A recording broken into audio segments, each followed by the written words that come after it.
My name is Deacon Hawthorne, and I've been driving trucks for 23 years. That's long enough to know when a storm is coming before the radio tells you. Long enough to feel the weight shift in your trailer before you see it in the mirror.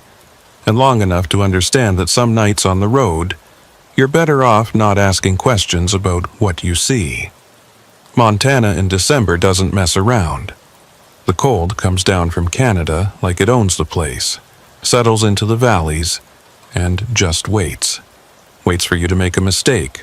Waits for your engine to hesitate. Waits for you to think you can push through when you should have stopped 50 miles back. I was hauling construction supplies from Great Falls down to a site near the Idaho border.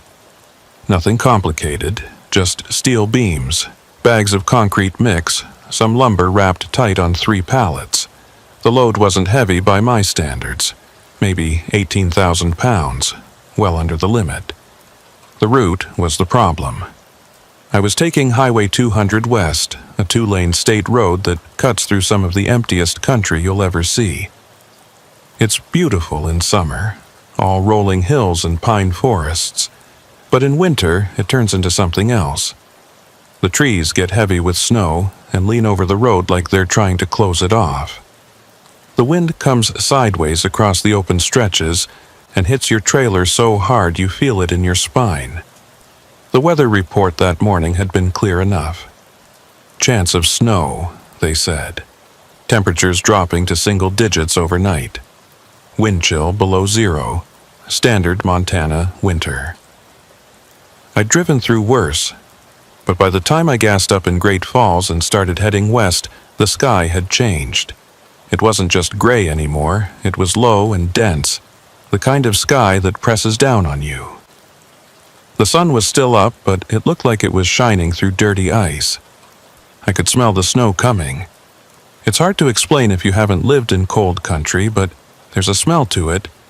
Something sharp and metallic in the air, like the whole world is holding its breath. I left Great Falls around 2 in the afternoon. That gave me maybe 4 hours of decent light if I was lucky. The plan was to make it to a truck stop near Missoula before the worst of the storm hit. It was a straight shot, about 200 miles, and if the road stayed clear, I could be there by 7, 8 at the latest. Grab some food, fuel up, maybe catch a few hours of sleep in the cab before pushing on. A simple plan. But plans don't mean much when the weather turns. The first flakes started falling about 20 miles outside of Great Falls. They were light, almost delicate, the kind that melt as soon as they hit the windshield. I turned on the wipers and kept my speed steady. The truck was running smooth, engine warm, tires gripping fine. I had chains in the toolbox if I needed them, but I wasn't worried yet. The road was still visible, the lines still clear. Traffic was light, just a few passenger cars heading the same direction, and one other semi about a mile ahead of me. I could see his taillights blinking red every time he hit a patch of ice. By the time I passed through Lincoln, the snow was coming down harder. Not a blizzard yet, but steady. The flakes were bigger now, wet and heavy, and they were starting to stick to the road. The temperature gauge on my dash read 12 degrees. I clicked on the CB radio and listened for a minute. Static mostly, with a few voices cutting through. Someone talking about road conditions further west. Another driver asking about chain requirements over the pass. I didn't bother chiming in. I just kept driving. The light started to fade around 4. That's the thing about December in Montana. The day just ends. 1 minute you can see, the next minute you're driving through a gray tunnel with your headlights reflecting off a wall of snow. I flipped on my running lights and slowed down to 45. The truck ahead of me had already pulled off, probably deciding to wait it out. I thought about doing the same, but the problem with stopping in a storm is you never know when it's going to let up. You could sit there for an hour, or you could sit there until dawn. I'd rather keep moving, keep the engine warm, keep making miles. The road started to climb. It was a gradual slope at first, nothing steep, but I could feel the trailer pushing against me. The tires were slipping just a little bit on the turns, not enough to lose control, but enough to notice. I downshifted and kept my hands loose on the wheel. Gripping too tight is a mistake. You need to feel the road through the steering. Let the truck tell you what it wants to do. Force it, and you'll end up in a ditch. I passed a highway sign that said Lincoln 15 miles back, Ovando 20 miles ahead. That meant I was right in the middle of nowhere. The Blackfoot River was somewhere off to my right, buried under snow and darkness. To my left was nothing but forest. No houses, no lights, no turnoffs, just the road and the trees and the wind. The snow was blowing sideways now, coming at the windshield in waves. The wipers were working overtime, scraping back and forth, but it wasn't enough. I had to lean forward just to see the lines. That's when I noticed the headlights behind me. They appeared suddenly, maybe a quarter-mile back, 2 yellow beams cutting through the snow. At first I figured it was another truck, someone else deciding to push through. But the lights didn't get any closer. They just stayed there, right on the edge of my mirror, keeping the same distance. I watched them for a few miles, waiting for them to pass or fall back. But they didn't. They just followed. I tried the CB again. Any trucks on Highway 200 heading west, come back. Nothing but static.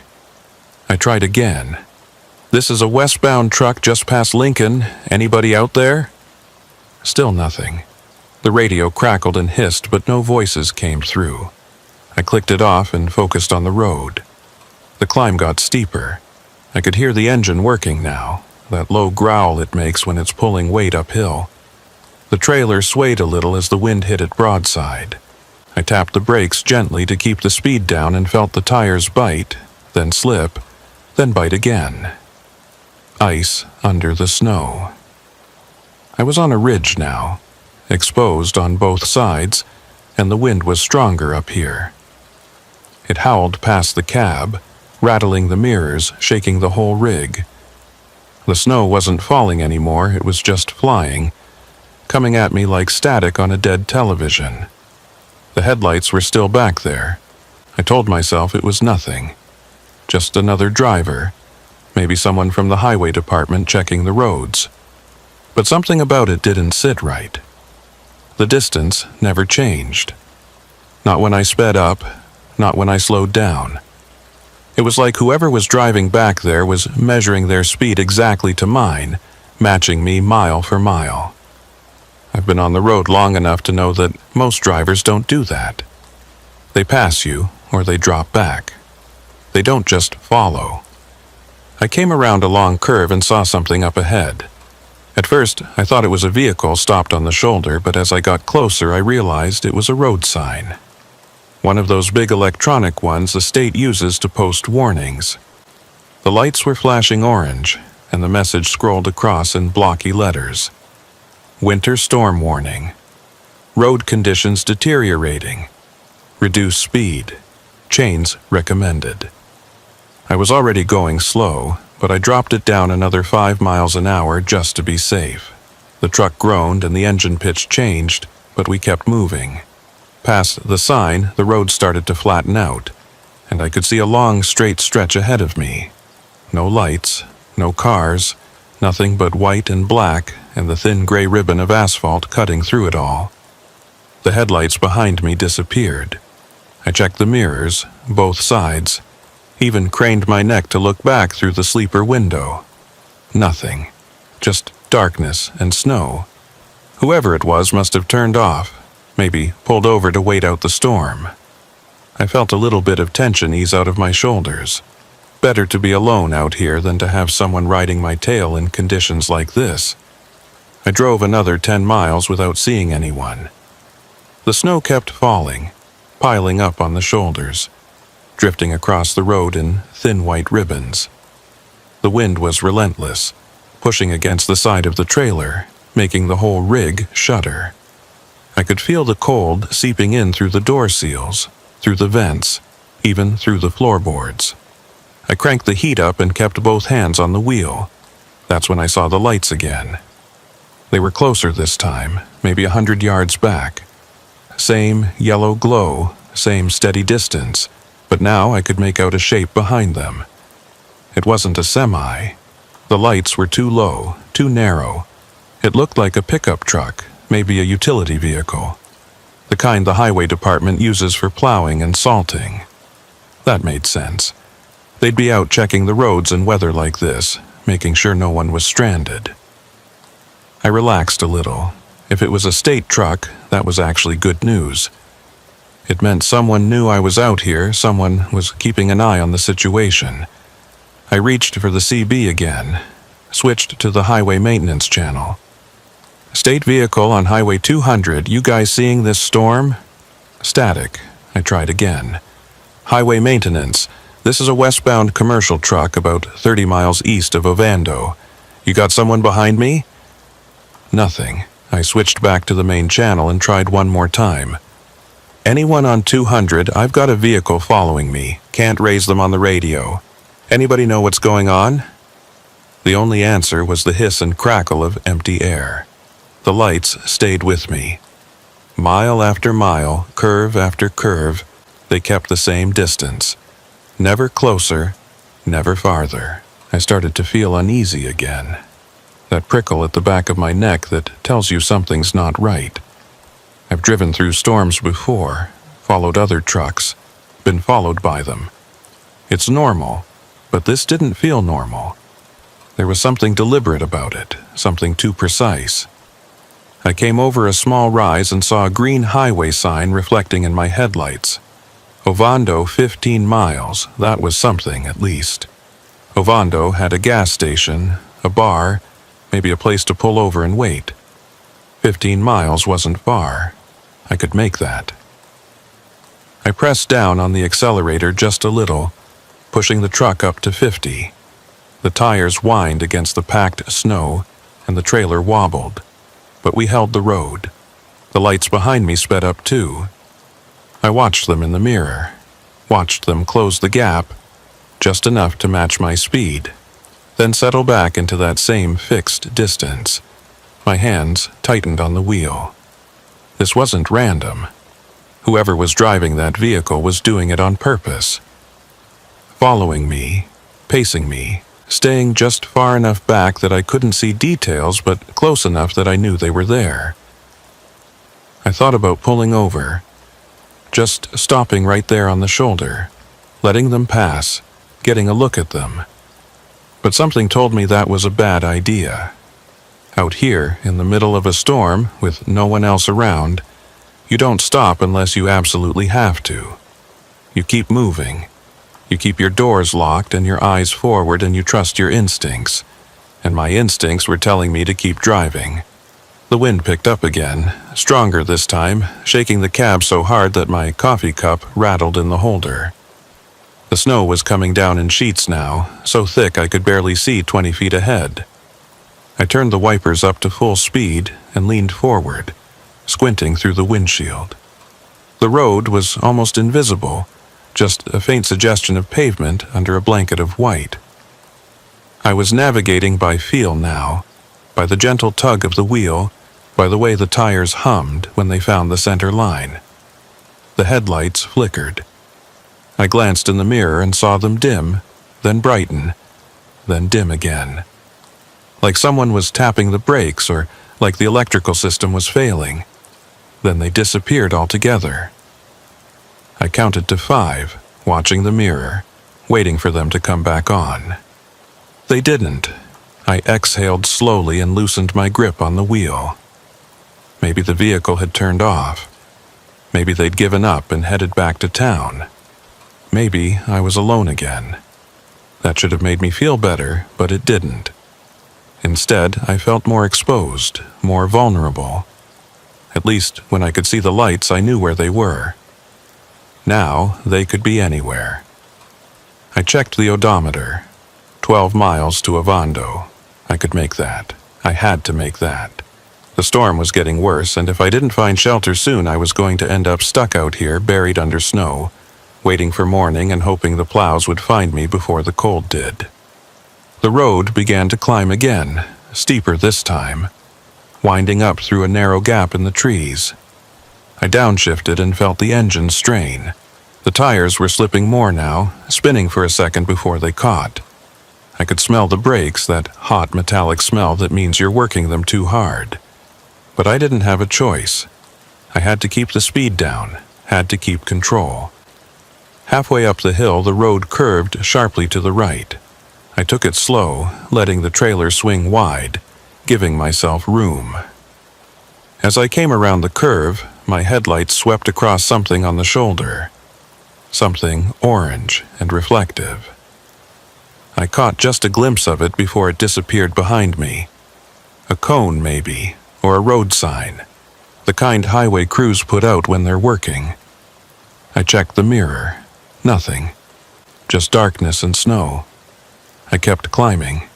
The grade was brutal now, the truck groaning with effort, the speedometer dropping to 30, then 25. I was in the lowest gear I could manage without risking a stall.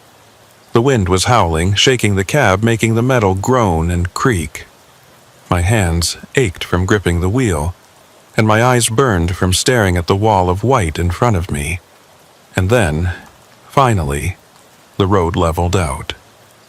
I reached the top of the ridge and felt the trailer settle behind me. The engine relaxed, the pitch dropping back to its normal hum. I allowed myself a breath, deep and slow, and checked the mirrors one more time. The headlights were back. They were closer now, maybe 50 yards, close enough that I could see they were mounted high, the way they do on state trucks, close enough that I could see the faint outline of a cab behind them. But there was something wrong about it. The shape was off, too boxy, too old, and the lights themselves were dim, like they were running on a dying battery. I reached for the CB again, my hand shaking just a little. "State vehicle behind me on Highway 200, can you hear me?" My voice sounded thin, almost swallowed by the static. "I'm heading into Ovando. If you're following me, let me know. Just flash your lights or something." Silence. "Come on," I muttered. "Just give me something." The lights stayed steady. No flash, no flicker. Just that same dim yellow glow cutting through the snow. I forced myself to focus on the road. Ovando was close now, maybe 8 miles. I could see the faint glow of lights ahead, just a smudge of orange against the black. Civilization. Safety. Once I got there, I could pull over, let whoever this was pass, figure out what the hell was going on. But the lights behind me weren't getting any closer. They just hung there, suspended in the storm, watching. I've driven through a lot of bad weather in my life. I've been in whiteouts where you can't see your own hood. In ice storms where the road turns into a skating rink. In winds strong enough to flip an empty trailer. But I've never felt anything like this. It wasn't fear exactly. It was something deeper, something older. A sense that I was being measured, weighed, followed not by a person but by something patient and deliberate. The lights of Ovando grew brighter. I could make out individual buildings now, a gas station on the left, a small diner on the right. There were a few cars parked in front of the diner, their roofs piled with snow. I slowed down, signaling, even though there was no one to see it, and started to ease onto the shoulder. In the mirror, the headlights behind me began to fade, not like someone turning them off, but like they were backing away, retreating into the storm. I watched them shrink, watched them dissolve into the swirling snow, until there was nothing left but darkness. I sat there on the shoulder for a long moment, engine idling, heater blasting, my heart pounding in my chest. Then I pulled back onto the road and kept driving. I didn't stop in Ovando. I didn't stop until I was 30 miles past it, at a brightly lit truck stop with a dozen other rigs parked out front and people moving around under the fluorescent lights. Even then, I checked the mirrors before I opened the door. And I kept checking them all night long. The truck stop outside of Sealy Lake was one of those places that felt like a small island of light in an ocean of darkness. 12 rigs lined up in neat rows, their running lights glowing amber and red, diesel engines rumbling in that low, steady rhythm that sounds almost like breathing. I parked at the far end, backing in so I had a clear view of the entrance. Old habit, you always want to see who's coming. I killed the engine and sat there for a minute, letting my hands uncurl from the wheel. My fingers ached, my shoulders ached, my jaw ached from clenching it for the past hour. Through the windshield I could see the main building, a low, concrete structure with big windows lit up bright. Inside, a handful of drivers moved around, getting coffee, buying snacks, standing in line for the showers. Normal things. Safe things. I grabbed my jacket from behind the seat and climbed down from the cab. The cold hit me like a fist. It wasn't just cold, it was sharp.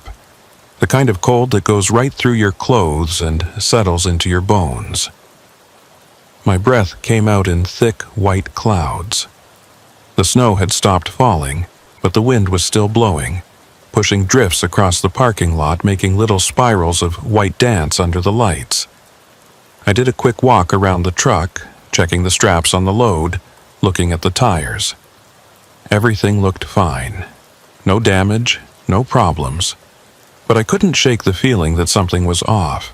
That vehicle behind me on the highway, the way it had followed me for miles and then just vanished. It didn't sit right. I've been followed before, plenty of times. Other trucks drafting behind me to save fuel, passenger cars stuck behind me on a 2-lane road. But this was different. This felt intentional. Inside the truck stop, the heat was almost overwhelming after the cold. The air smelled like coffee and fried food, and diesel fuel tracked in on boots. I nodded to a couple of drivers I recognized, grabbed a cup of coffee from the self-serve station, and found a spot by the window where I could watch the parking lot. The coffee was terrible, bitter and burnt, but it was hot, and that was all that mattered.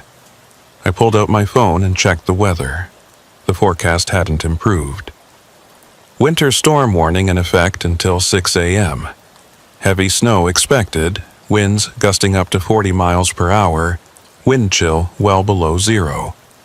Travel not recommended. I scrolled through the map, looking at road conditions. Highway 200 was listed as hazardous, chain requirements in effect. Several smaller roads were already closed. I was lucky I'd made it this far. A driver at the next table was talking to someone on his phone, his voice loud enough to carry. "Yeah, I'm stuck here for the night. No way I'm driving in this. They closed the pass about an hour ago. Some idiot tried to push through and ended up in a ditch." He laughed, but it was a tired sound. State patrols out there pulling people out left and right. I sipped my coffee and stared out the window. The parking lot was still, just the wind moving across it, pushing snow into patterns that shifted and changed. I thought about calling it a night, climbing into the sleeper and trying to get some rest. But I wasn't tired. Not in the way that leads to sleep, anyway. I was wired, anxious, my mind turning over the events of the past few hours. After about 20 minutes, I tossed the empty cup in the trash and headed back out to the truck. The cold was worse now, if that was possible. I could feel the moisture in my nose freezing, could feel the wind cutting through my jacket. I climbed back into the cab and fired up the engine, letting it warm up while I checked the load one more time in the mirrors. The plan was simple. Get some sleep, wait for the storm to pass, then head out at first light. But as I sat there, engine idling, heater blasting, I couldn't shake the urge to keep moving. Something about stopping felt wrong. Like if I stayed here too long, something would catch up to me. I pulled out of the truck stop around 9 p.m. I knew it was a risk, knew I should wait, but I've learned to trust my gut over the years. And my gut was telling me to move. The highway was worse than before. The snow had started falling again, lighter this time, but steady. The road was covered in a thick layer of slush and ice, and I could feel the tires slipping every time I touched the brakes.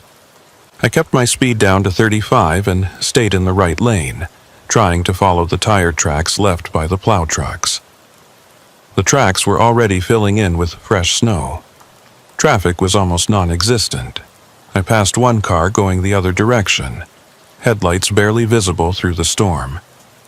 A few minutes later, I saw taillights up ahead, another semi crawling along at about the same speed I was. I kept my distance, not wanting to crowd him, and just focused on keeping the truck on the road. The storm seemed to come in waves. 1 minute, the visibility would improve and I could see 100 yards ahead. The next minute, the snow would come down so thick I could barely see the hood. The wind was constant, buffeting the trailer, making the whole rig sway. I could hear the metal creaking, could feel the suspension working overtime. I'd been driving for about 40 minutes when I saw the road sign. Clearwater Junction, 8 miles. I remembered that intersection. It was a major crossroads with a gas station and a small motel. If the weather got worse, that would be my fallback. A place to pull over and wait it out. But as I got closer to the junction, I started to see orange cones on the shoulder. They appeared one by one in my headlights, spaced about 50 feet apart, their reflective stripes glowing bright. Then I saw the flashing lights, amber and white, mounted on top of a vehicle parked sideways across the right lane.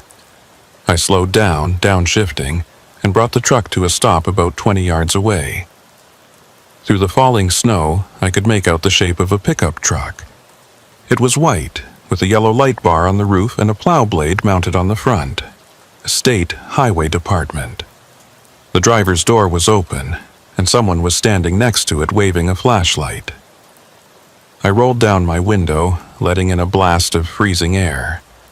The person with the flashlight walked toward me, boots crunching in the snow. As he got closer, I could see he was wearing an orange vest over a heavy coat and a yellow hard hat. His face was red from the cold, his breath coming out in thick clouds. "Road's closed up ahead," he shouted over the wind. "Big pile up at the junction. You need to turn around or wait it out here." I leaned out of the window. How long's it going to be closed? Could be all night. They got 3 cars and a semi tangled up. Nobody hurt bad, but it's a mess. Tow trucks are on the way, but in this weather... He shrugged. I nodded. "All right, I'll head back to Seeley Lake." "That's your best bet. They got a truck stop there. You can hole up till morning." He paused, then added, "Be careful out there. Visibility's going downhill fast." "Appreciate it," I said, and started to roll up the window.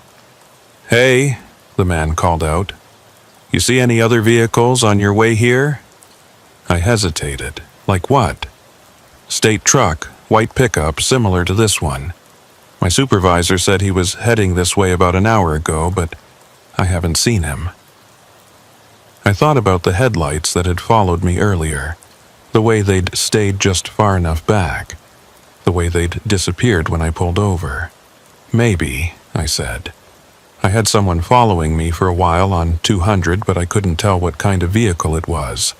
Lost sight of them before Ovando." The man frowned. "That's Rhett. He does that sometimes, follows trucks to make sure they're handling the roads okay, but he usually checks in on the radio."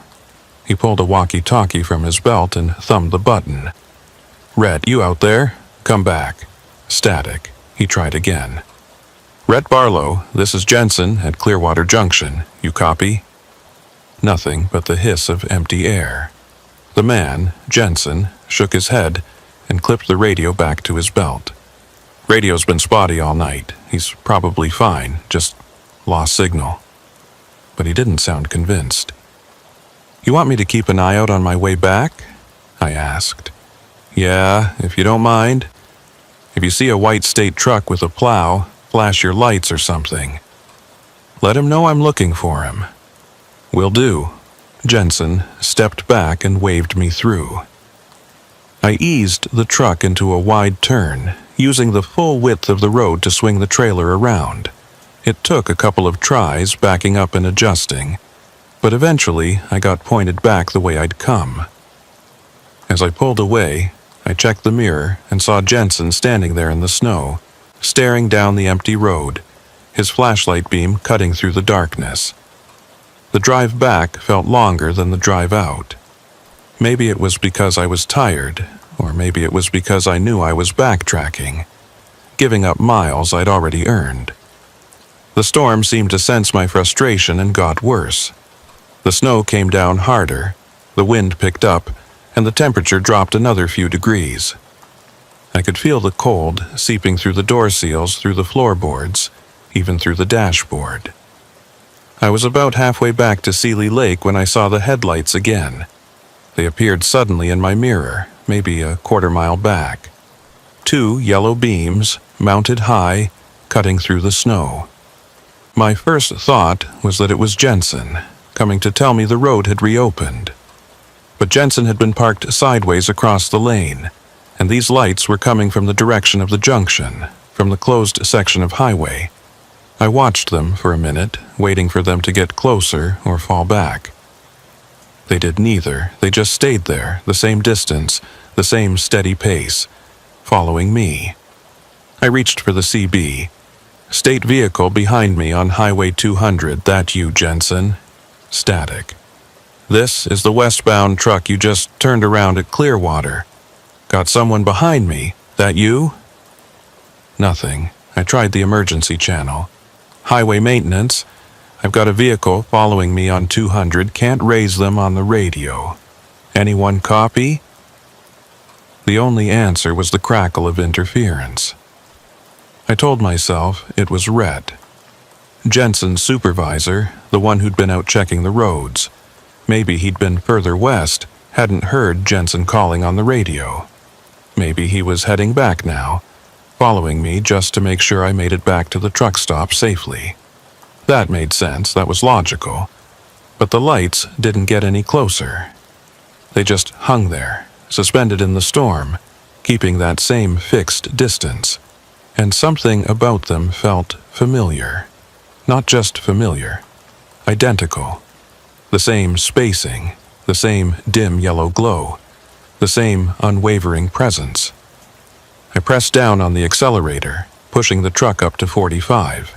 The tires whined and the trailer swayed, but we held the road. In the mirror, the lights sped up too, closing the gap just enough to match my speed, then settling back. My hands tightened on the wheel. This was the same vehicle, the same one that had followed me before. I was sure of it now, but that didn't make sense. I'd lost those lights miles back, before I even reached Ovando, and Jensen had said Rhett was missing, that he hadn't checked in. So who the hell was behind me?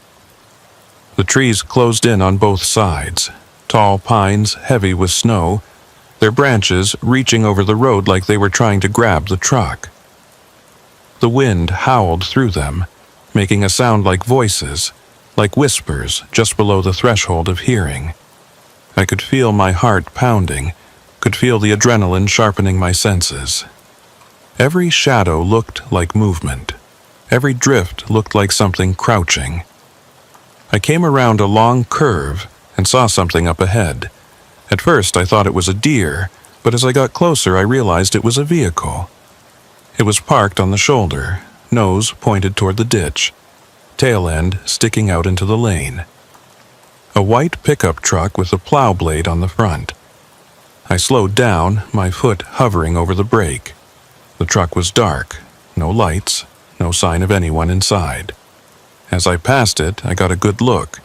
It was a state highway truck, just like the one Jensen had been driving.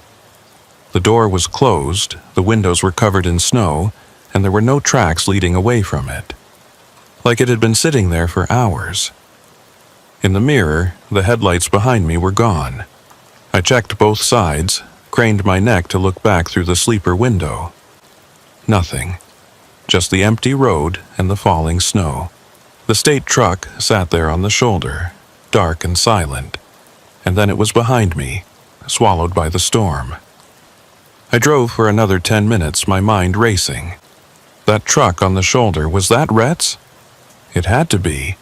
But if it was, then who had been following me? And where had they gone?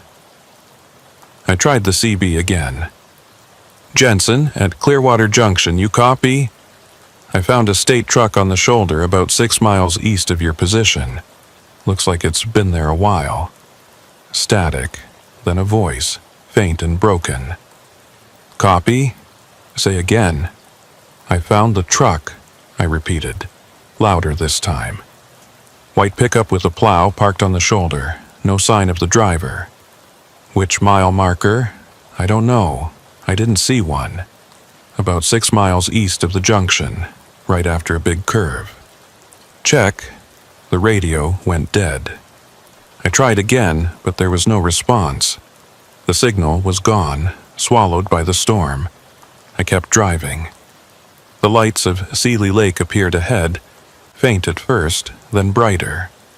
I'd never been so glad to see a truck stop in my life. I pulled in, parked in the same spot as before, and killed the engine. My hands were shaking.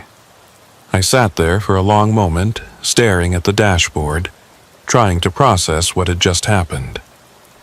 Finally, I climbed down from the cab and went inside. The place was quieter now, just a few drivers scattered around, most of them asleep in their trucks. I bought another cup of coffee and sat down by the window, watching the parking lot. Waiting. About an hour later, I saw lights on the highway. 2 vehicles moving slowly. As they got closer, I recognized the flashing amber lights of state trucks. They pulled into the parking lot and stopped near the entrance. 3 men climbed out, all wearing orange vests and hard hats. One of them was Jensen. I walked outside and met them halfway. Jensen recognized me and nodded. You're the driver who called it in? Yeah? Did you find him? Jensen's face was grim. We found the truck, no sign of Rhett. What do you mean, no sign? Truck was empty. Keys still in the ignition. Radio on. No tracks leading away. No blood. Nothing. Like he just vanished. I felt a cold knot form in my stomach. How long has the truck been there? One of the other men spoke up. That's the thing. We checked the GPS logs. That truck hasn't moved in 2 days, and it shouldn't even be on the road. What do you mean? Jensen glanced at his colleague, then back at me. Rhett Barlow's been on medical leave for 3 weeks. Hurt his back. He's not cleared to drive. And the truck you found? That truck was decommissioned 6 months ago. Sold for parts. It's not even in our fleet anymore. I stared at him. That's impossible. I saw it. It was right there on the shoulder. We know, Jensen said quietly. We saw it too. Same truck, same plate numbers. But according to every record we have, that vehicle doesn't exist. Nobody spoke for a moment. The wind blew across the parking lot, pushing snow into drifts, and somewhere in the distance a semi's air horn sounded, long and low. Jensen cleared his throat. Look, we're going to file a report. If you remember anything else, any details, give us a call. He handed me a card with the highway department's number on it. And be careful out there. This storm's bringing out all kinds of weird stuff. I took the card and nodded, but I didn't say what I was thinking. That the truck hadn't been weird. It had been normal, solid, real. It was everything else that felt wrong. The lights that followed me. The way the vehicle had appeared and disappeared.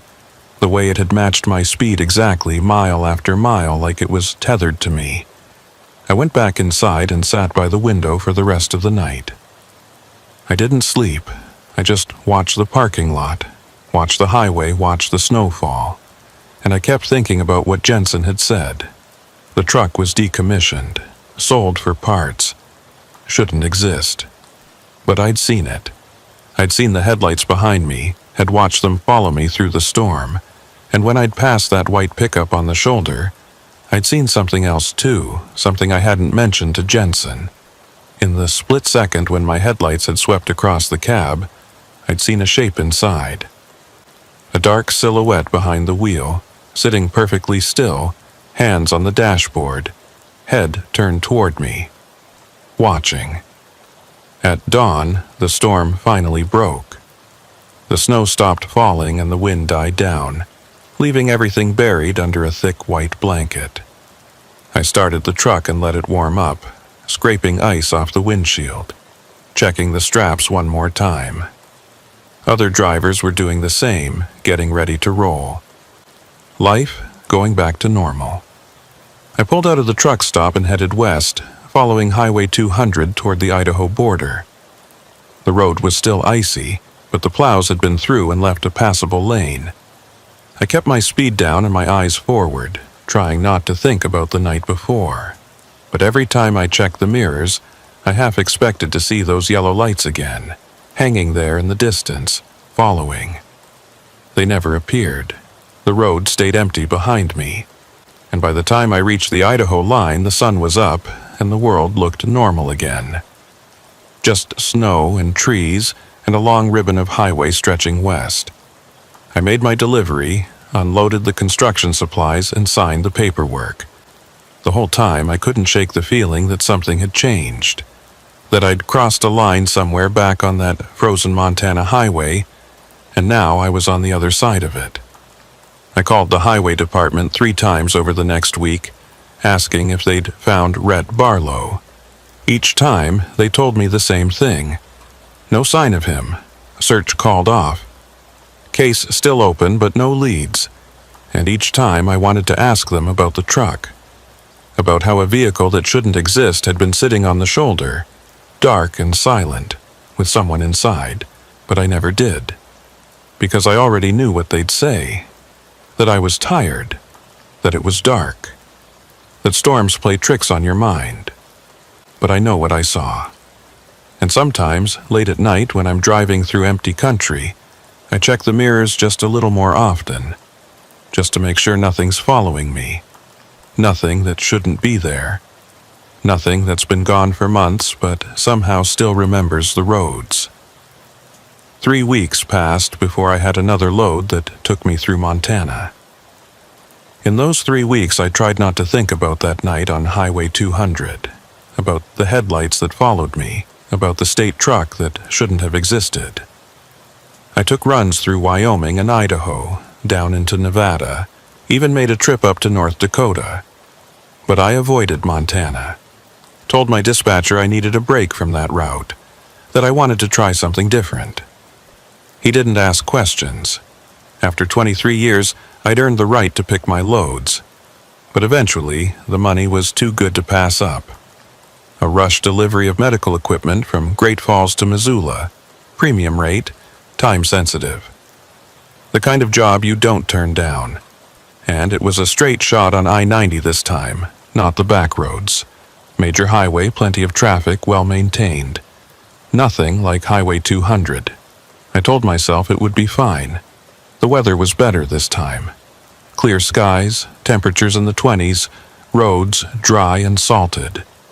I left Great Falls in the afternoon with plenty of daylight ahead of me. The load was light, just 3 pallets of medical supplies, carefully strapped and secured. The truck ran smooth, engine purring, tires gripping clean pavement. It should have been an easy run. I made good time through Helena, barely hit any traffic. By the time I reached the turnoff for Garrison, the sun was starting to set, painting the mountains orange and purple. I'd forgotten how beautiful Montana could be when it wasn't trying to kill you. The trees were still heavy with snow, but it looked picturesque now, like something from a postcard. The air was crisp and still, no wind at all.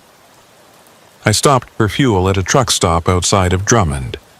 It was one of those big modern places, bright and clean, with a restaurant and a shower facility.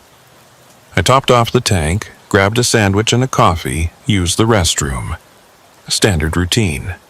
Inside, there were maybe a dozen other drivers scattered around, some eating, some on their phones, some just staring into space with that 1,000-yard stare you get after too many hours on the road. I was paying for my coffee when I heard someone mention Rhett Barlow's name. 2 drivers were sitting at a table near the window, both older guys, probably in their 50s. One of them was reading something on his phone, shaking his head. It says here they called off the search.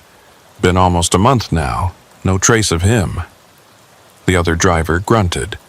Probably fell in a ravine somewhere. Happens every winter. Guys go out in a storm, lose their bearings, end up at the bottom of a cliff. They'll find him come spring when the snow melts. Maybe, but it's weird, right? His truck just sitting there on the shoulder, keys in the ignition, radio on. Like he stepped out for a minute and never came back. This is Montana. Weird is just another word for Tuesday.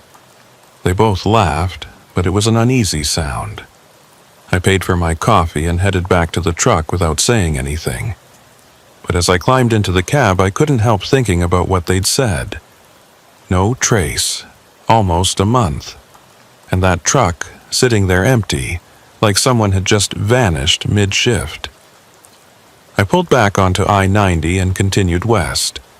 The sun was below the horizon now, and the sky was fading from purple to black. My headlights cut through the gathering darkness, and the road stretched out ahead of me, straight and empty. I turned on the radio, found a classic rock station, and tried to relax. Just another 100 miles to Missoula. I'd be there by 9, maybe 9:30. Drop the load at the warehouse, grab a motel room, sleep in a real bed for a change.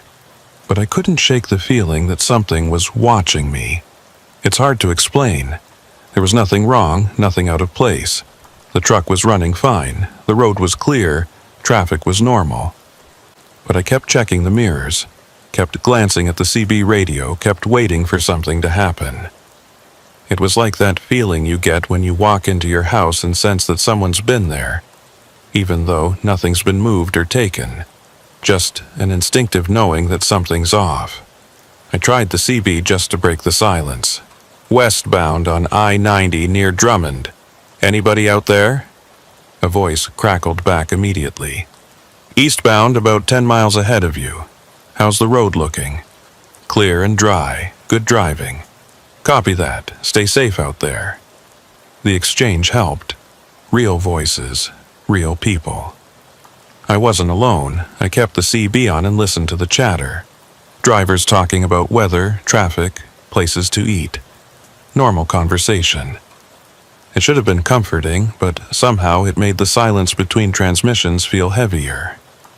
About 20 miles east of Missoula, the highway cut through a narrow valley with steep hills on both sides. The trees pressed in close to the road, and the darkness between them was absolute. No houses, no lights, just forest. I downshifted and kept my speed steady, letting the truck find its rhythm. That's when I saw the sign. It was one of those historical markers the state puts up, brown with white lettering. It stood on the shoulder, illuminated by my headlights as I passed. I only caught a glimpse, but the words stuck in my head. Rhett's Crossing, named for early settler Rhett Barlow, who established a ferry service here in 1883. I felt my stomach drop. Rhett Barlow. The same name. It had to be a coincidence. Had to be. Barlow wasn't an uncommon name in Montana. Probably dozens of families with that surname scattered across the state. But the timing of it, seeing that sign now, after hearing about the missing highway worker, after what I'd experienced 3 weeks ago, it felt like more than coincidence. I tried to push it out of my mind. Focused on the road, on the yellow lines, on the rhythm of the tires. But I couldn't stop thinking about it. Rhett Barlow, 1883. Rhett Barlow, missing in 2024. The same stretch of highway, the same mountains, the same cold. Separated by more than a century, but somehow connected. The CB crackled. Anybody near Tura? I thumbed the mic. This is westbound, about 15 miles out. What's going on? Just checking. Thought I saw something weird on the shoulder back there. Probably nothing. What kind of weird? There was a pause, then the voice came back, quieter this time. Looked like a truck. White pickup with a plow on the front. But when I slowed down to check it out, it was gone. Must have been shadows or something. I felt my hands tighten on the wheel. What mile marker? Around 102, I think. Right after the Tura exit. Thanks for the heads up. Yeah, stay safe. I checked the mile markers as I drove. 98, 99, 100. My heart was pounding now, my mouth dry. I told myself I was being ridiculous. Just because someone saw a white truck didn't mean it was the same one. Didn't mean anything at all. But I couldn't help looking at the shoulder as I approached mile 102, scanning the darkness for any sign of reflective paint or metal. There was nothing there. Just snow and trees and empty pavement. I exhaled slowly and loosened my grip on the wheel. See? Nothing. Just drivers seeing things in the dark, brains filling in patterns where there weren't any. I was letting my imagination run wild, turning normal events into something sinister. But then I saw the headlights. They appeared in my mirror, maybe a half-mile back. 2 yellow beams, mounted high, cutting through the darkness. Just like before. I watched them for a minute, waiting to see what they'd do. They didn't get closer. They didn't fall back. They just stayed there, keeping pace. I tried the CB. Vehicle behind me on westbound I-90 near Tura. You trying to pass? No answer. I tried again. White pickup behind me. You need to get around? Static.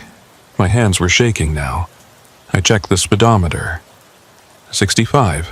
I dropped it to 60, then 55. In the mirror, the light slowed too, maintaining that same fixed distance. I sped back up to 70. The lights matched me. This was happening again. 3 weeks later, different road, different conditions, but the same vehicle, the same presence. Following me.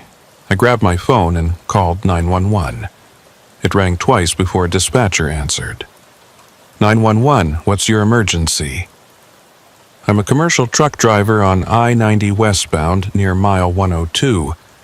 There's a vehicle following me and I can't shake them. They're not responding on CB radio. Can you describe the vehicle? White pickup truck with high-mounted headlights.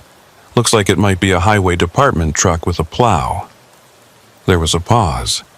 Sir, are you in danger? Is the vehicle threatening you? No, it's just... They're following me, keeping the same distance no matter what I do. Okay, I'm going to have a state trooper check it out. Can you pull over somewhere safe? There's a rest area coming up in a few miles. I can stop there. Do that. Stay in your vehicle with the doors locked. An officer will be there shortly. I kept the phone on speaker and set it in the cup holder. The rest area sign appeared in my headlights. Silverwood Rest Area, 2 miles. I signaled even though there was no one to see it, just habit, and started to ease onto the exit ramp. In the mirror, the headlights turned off. Not like someone hitting the switch, like they'd never been there at all. 1 second they were there, solid and real, and the next second they were gone. I checked all 3 mirrors, craned my neck to look behind me. Nothing. Just the empty highway and the darkness. The dispatcher's voice came through the phone. Sir, are you still there? Yeah, I'm here. The vehicle's gone. Just disappeared. Disappeared? Turned off their lights or pulled off or something. I don't see them anymore. Do you still want an officer to meet you? I thought about it. What would I tell them? That a truck was following me and then vanished? That I thought it might be the same truck that had been decommissioned 6 months ago? They'd think I was crazy. Hell, I was starting to think I was crazy. No, I said. I think I'm okay. Must have been someone messing with me. If you're sure, you can call back if the situation changes. Thanks. I hung up and sat there on the shoulder for a moment. Engine idling, hazard lights flashing. The rest area was just ahead, a small paved lot with restrooms and a couple of picnic tables buried under snow. It looked empty. I could pull in, take a break, try to calm down. Or I could keep driving, push through to Missoula, deliver the load, and get the hell out of Montana. I chose the second option. Back on the highway, I kept my speed at 70 and my eyes on the road. Every few seconds, I checked the mirrors, but there was nothing there. Just my own trailer, just the normal scatter of taillights from other vehicles miles ahead. The closer I got to Missoula, the more traffic I saw. Cars, trucks, normal people going about their normal lives. It helped, made me feel less isolated. I delivered the load at 9:45 p.m., backed into the loading dock, watched the warehouse guys unstrap the pallets and wheel them inside. Standard procedure.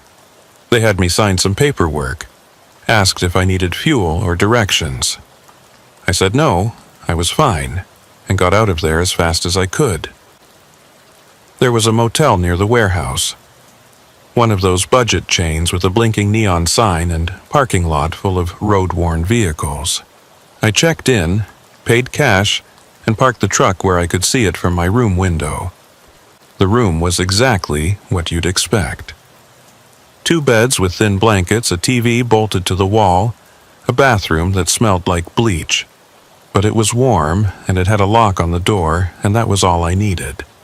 I should have slept, but I couldn't. I sat on the bed with my boots still on, staring at the window, watching the parking lot. Every time headlights swept across the curtain, I tensed up, waiting to see if they'd stop. But they always kept moving, always belonged to someone else. Around midnight, I turned on the TV just for the noise, found a news channel, local coverage. They were talking about the weather, about road conditions, about the usual stuff.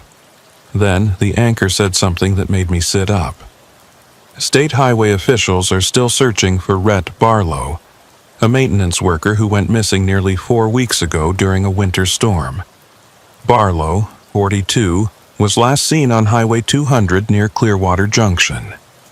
His vehicle was found abandoned on the shoulder, but there's been no sign of Barlow himself. Anyone with information is asked to contact. I turned it off. 42 years old. That detail hit me harder than it should have. Rhett Barlow wasn't just a name anymore. He was a real person. Probably had a family, kids, people waiting for him to come home. And he'd vanished out there in the cold while I'd been driving past, while that ghost truck or whatever it was had been following me. I lay back on the bed and stared at the ceiling. The heater clicked and hummed, cycling on and off. Outside, I could hear the distant sound of traffic on I-90, that constant low rumble that never really stops. I thought about what those drivers in Drummond had said. They'll find him come spring when the snow melts. But what if they didn't? What if Rhett Barlow had become part of the road itself? Part of the history that stretched back to 1883, to his ancestor who'd run the ferry crossing. I must have dozed off at some point because I woke up to sunlight streaming through a gap in the curtains. It was 7:30 a.m. I felt like I'd been hit by a truck. My body ached, my head throbbed, and my mouth tasted like old coffee. But at least it was morning. Daylight made everything feel more manageable. I checked out of the motel and headed to a diner down the street. Sat at the counter, ordered eggs and bacon and toast, drank 3 cups of coffee. The waitress was friendly, chatty, asked where I was headed. I told her back to Wyoming. She said the roads were clear, should be good driving. I thanked her and left a decent tip. Back in the truck, I pulled up my dispatch app to see what loads were available. There were a couple heading east, back toward Billings and beyond. I picked one, confirmed it, and started plotting my route. I'd swing up to Helena, then cut across to Bozeman. Stay on the main highways, avoid the back roads. No more Highway 200. No more dark valleys and empty stretches. But as I pulled out of the parking lot, I made a decision. There was something I needed to do first. I drove back to the warehouse where I'd dropped the medical supplies. The office was open, a small building attached to the loading dock. Inside, a woman sat at a desk surrounded by filing cabinets and clipboards. She looked up when I walked in. "Help you?" "I delivered a load here last night. Medical supplies from Great Falls. I was wondering if you guys keep records of delivery times, like when trucks come through." She frowned. "We do, but that's usually for our internal tracking. Why?" "I'm trying to figure out if I've driven this route before. I think I might have, but my logs from a few months back got mixed up." It was a weak excuse, but she didn't seem to care. She turned to her computer and clicked through a few screens. "What's your truck number?" I gave it to her. She typed, scrolled, typed some more. "Shows here you delivered at 9:47 p.m. yesterday. Before that..." She scrolled back. "Nothing. This is your first delivery to this location. What about other drivers? Anyone else coming from Great Falls in the past few weeks?" "Sure, we get trucks from Great Falls all the time. Why?" "Did any of them report seeing anything unusual on the drive? Maybe a vehicle following them or weird lights?" Now she looked at me like I was crazy. Unusual how? I realized how this sounded. "Never mind. Thanks for checking." I left before she could ask more questions. Back in the truck, I sat with the engine idling, trying to decide what to do next. I could just leave, head east, take my next load, forget all of this. That's what a smart person would do. But something was nagging at me, something I couldn't quite name. I pulled out the card Jensen had given me that night at the truck stop. Highway Department, Emergency Maintenance Division. I dialed the number. It rang 4 times before someone picked up. "Maintenance, this is Carter." "Hi, my name's Deacon Hawthorne. I'm a truck driver. I talked to one of your guys a few weeks back, Jensen, about a missing worker named Rhett Barlow." "Yeah, I know about that situation. What can I do for you?" "I was wondering if there's been any update." "Have you found him?" "No. Search was called off last week. If he's out there, we'll find him when the snow melts. Happens sometimes." "What about his truck? The one I saw on the shoulder?" There was a pause. "What do you mean?" "The white pickup with the plow. The one that was decommissioned." Another pause. Longer this time. "Sir, I don't know what you're talking about. We don't have any record of you reporting a vehicle." "But I did. I talked to Jensen. He came to the truck stop in Seeley Lake. He told me the truck had been decommissioned, that it shouldn't have been on the road." "Hold on." I heard paper rustling, keyboard clicking. "I'm looking at the incident report from that night. Says you reported headlights following you and that you saw what you thought was a state vehicle on the shoulder, but there's no mention of us finding anything." "That's not possible. Jensen told me he found the truck. He said it was Rhett's truck, but it had been sold for parts." "Sir, we never found a truck. We checked that section of Highway 200 3 times. Nothing there." I felt cold all over. Then what did I see? I don't know. Maybe shadows, maybe another vehicle. But it wasn't one of ours. Look, I appreciate you trying to help, but the case is closed. If anything new turns up, we'll follow up. But right now, there's nothing more we can do." He hung up before I could respond. I sat there with the phone in my hand, staring at nothing. They never found the truck. Never found any trace of it. Which meant either I'd hallucinated the whole thing, or something else was going on. Something that didn't follow the normal rules. I started the engine and pulled out of the parking lot. I needed to leave Missoula, needed to get back on familiar roads. But as I drove through town, heading toward the on-ramp for I-90 East, I saw something that made me hit the brakes. A historical marker. Just like the one I'd seen the night before. Brown with white lettering, standing on the corner of a street. I pulled over and got out, leaving the truck idling. The marker read, "In memory of Rhett Barlow, 1841 to 1883. Pioneer settler and ferryman. Lost in a blizzard while attempting to rescue stranded travelers. His service to the community and dedication to helping others is remembered." Lost in a blizzard, attempting to rescue travelers. I read it twice, 3 times, trying to make sense of it. The man from 1883 had died in a storm, trying to help people. And now, more than a century later, another Rhett Barlow had vanished in a storm, while supposedly checking on drivers. It couldn't be a coincidence. There had to be a connection. Something I was missing, but what? I stood there for a long time, reading that marker over and over, while the cold wind blew and the traffic moved past and the sun climbed higher in the sky. And I realized something. Whatever was following me on those roads, whatever had been in that white truck, it wasn't trying to hurt me. It was just following, checking, making sure I was okay, like someone still doing their job long after they were supposed to stop. I climbed back into the truck and sat there, hands on the wheel, staring at the road ahead. I thought about turning around, going back to Highway 200, trying to find that spot where I'd seen the truck. But what would be the point? I already knew what I'd find. Nothing. Just snow and trees and empty pavement.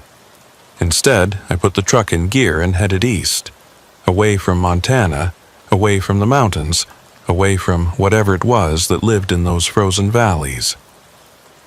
I had another load waiting, another delivery to make. The road was calling the way it always does, but I knew I'd be back. Montana had a way of pulling you in, whether you wanted it or not. And next time, maybe I'd be ready. Maybe I'd understand what I was seeing. Or maybe I'd just keep driving, keep moving, keep my eyes forward and my hands on the wheel. That's what truckers do. We drive. We don't ask questions. We don't look too closely at the things that follow us in the dark.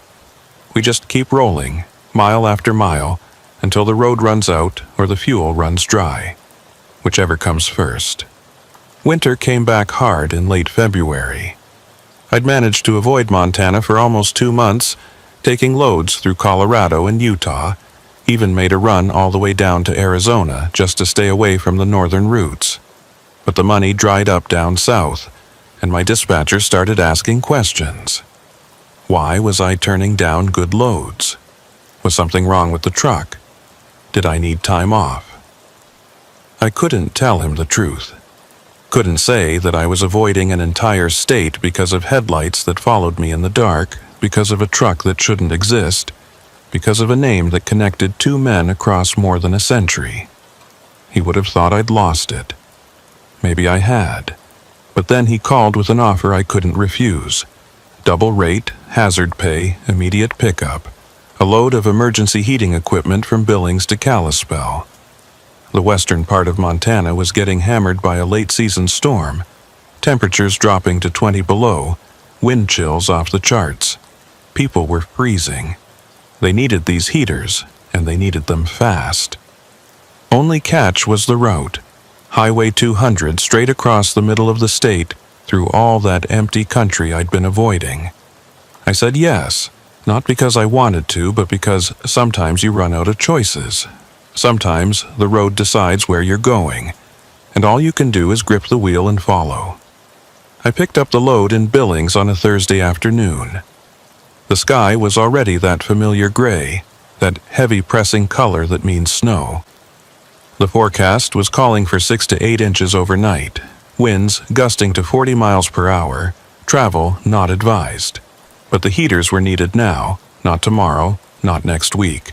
So I signed the paperwork, did my inspection, and headed west. The first 100 miles were fine, cold but clear, roads dry. I made good time through Big Timber and Livingston, caught the sunset over the crazy mountains. It was beautiful, all orange and pink against the snow-covered peaks. For a moment I almost forgot why I'd been avoiding this place. Almost remembered why I'd fallen in love with trucking all those years ago. But as I got closer to White Sulphur Springs, the sky changed. The color drained out of it, leaving nothing but gray and black. The wind picked up, rocking the trailer, making the whole rig sway. And the snow started. Light at first, just flurries dancing across the windshield.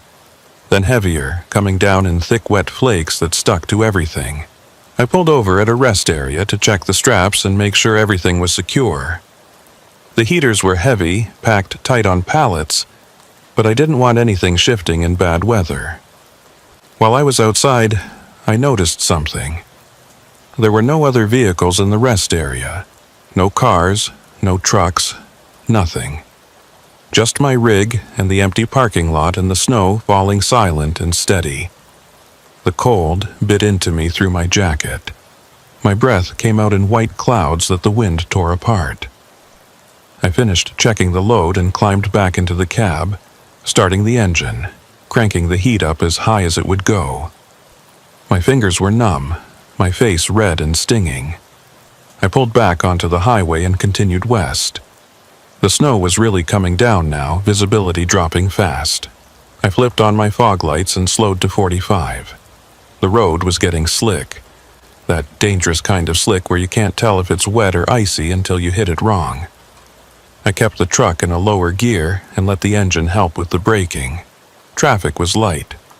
I passed a few passenger cars heading east, their drivers probably smart enough to be running from the storm instead of into it. Once in a while another semi would appear in my mirrors or my headlights, but they'd peel off at exits, looking for places to hole up and wait it out. By the time I got to White Sulphur Springs, I was alone on the road. I should have stopped there. Should have found a truck stop or a motel, called my dispatcher, told him I couldn't make the delivery in these conditions. But I kept thinking about those people in Kalispell, freezing in their homes, waiting for the heaters. And I kept thinking about Rhett Barlow, both of them. The one from 1883 who'd died trying to rescue travelers, and the one from 2024 who'd vanished trying to check on drivers. Both of them out in the cold. Both of them doing their jobs. So I kept driving. The road climbed after White Sulphur Springs, winding up through hills covered in pine trees. The trees were barely visible now, just dark shapes looming out of the snow. The wind was constant, howling past the cab, rattling the mirrors. I could hear the trailer behind me groaning under the strain. Could feel the weight shifting as we took the curves. I tried the CB radio. "Westbound on Highway 200, anybody out there?" Static. "Any trucks between White Sulphur Springs and Lincoln, come back." Nothing but the hiss and crackle of empty air. I clicked through the channels trying to find someone, anyone. But all the frequencies were dead. Either my radio was malfunctioning, or I was the only person stupid enough to be out here in this weather. The highway sign for Rogers Pass appeared in my headlights. Elevation 5,610 feet. One of the highest points on Highway 200 and one of the most dangerous in winter. The wind up here could knock a truck sideways if you weren't careful. I downshifted and slowed to 30, keeping both hands firm on the wheel. As I climbed toward the pass, I noticed something in my mirror. Headlights. Two of them, mounted high, cutting through the snow about a quarter-mile back. I felt my stomach tighten. Not again, not now. I watched them, waiting to see what they'd do. They didn't get closer. They didn't fall back. They just stayed there, matching my speed exactly, maintaining that same fixed distance I'd seen before. I reached for the CB. "Vehicle behind me on Highway 200, you trying to pass?" Static. "State truck behind me, that you?" Nothing. My hands were shaking. I gripped the wheel tighter, trying to steady them, This was happening again. Same vehicle, same behavior, same presence following me through the storm. But this time I was ready. This time I wasn't going to panic. I kept driving, kept my eyes forward, kept my speed steady. The headlights stayed with me. Mile after mile, curve after curve, never varying, never changing, just following. The pass was worse than I'd expected. The wind up here was brutal, hitting the trailer broadside, making the whole rig shudder. Snow was piling up on the windshield faster than the wipers could clear it. I had to lean forward and squint just to see the road. The temperature gauge read -8. Outside, it was probably closer to -30 with the wind chill.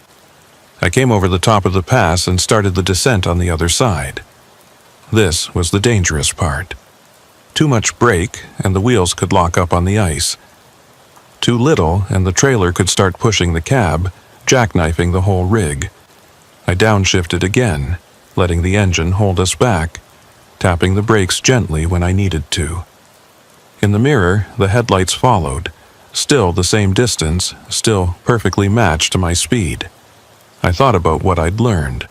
About Rhett Barlow from 1883, lost in a blizzard trying to help others. About Rhett Barlow from 2024, vanishing while checking on drivers. About the historical marker that said, his dedication to helping others is remembered. Was that what this was? Some kind of echo? Some residual presence that kept doing its job even after death? The rational part of my brain rejected that idea completely. Ghosts weren't real. Dead people didn't drive trucks. There had to be a logical explanation. A real vehicle, a real driver, maybe someone from the highway department who was following me to make sure I made it through safely. That made sense. That was reasonable. But then why wouldn't they answer on the radio? Why had the other highway workers said they'd never found the truck? Why did it only appear in storms, in the dark, in the empty places where help was needed most? The road leveled out, and I entered a long, straight stretch. The snow was flying horizontally now, coming at the windshield like tracer rounds. I could barely see 50 feet ahead. My headlights just reflected back at me, turning the world into a white wall. The headlights behind me disappeared. I checked all 3 mirrors, nothing. Just darkness and snow.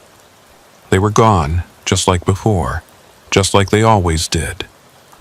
I should have felt relieved. Instead, I felt exposed, vulnerable. Like whatever had been watching over me had decided I didn't need help anymore. Or maybe it had decided I was on my own. I drove for another hour, grinding through the storm, fighting to keep the truck on the road. My eyes burned from staring at the snow. My hands ached from gripping the wheel. My back was stiff, my shoulders tight. But I kept going, kept pushing west toward Lincoln, toward Ovando, toward Kalispell. Around 9 p.m. I saw lights ahead. Not headlights, but the orange glow of a building. A small gas station on the edge of Lincoln, still open despite the storm. I pulled into the lot, parked near the pumps, and killed the engine. For a long moment I just sat there, listening to the wind howl, listening to the metal tick as the engine cooled.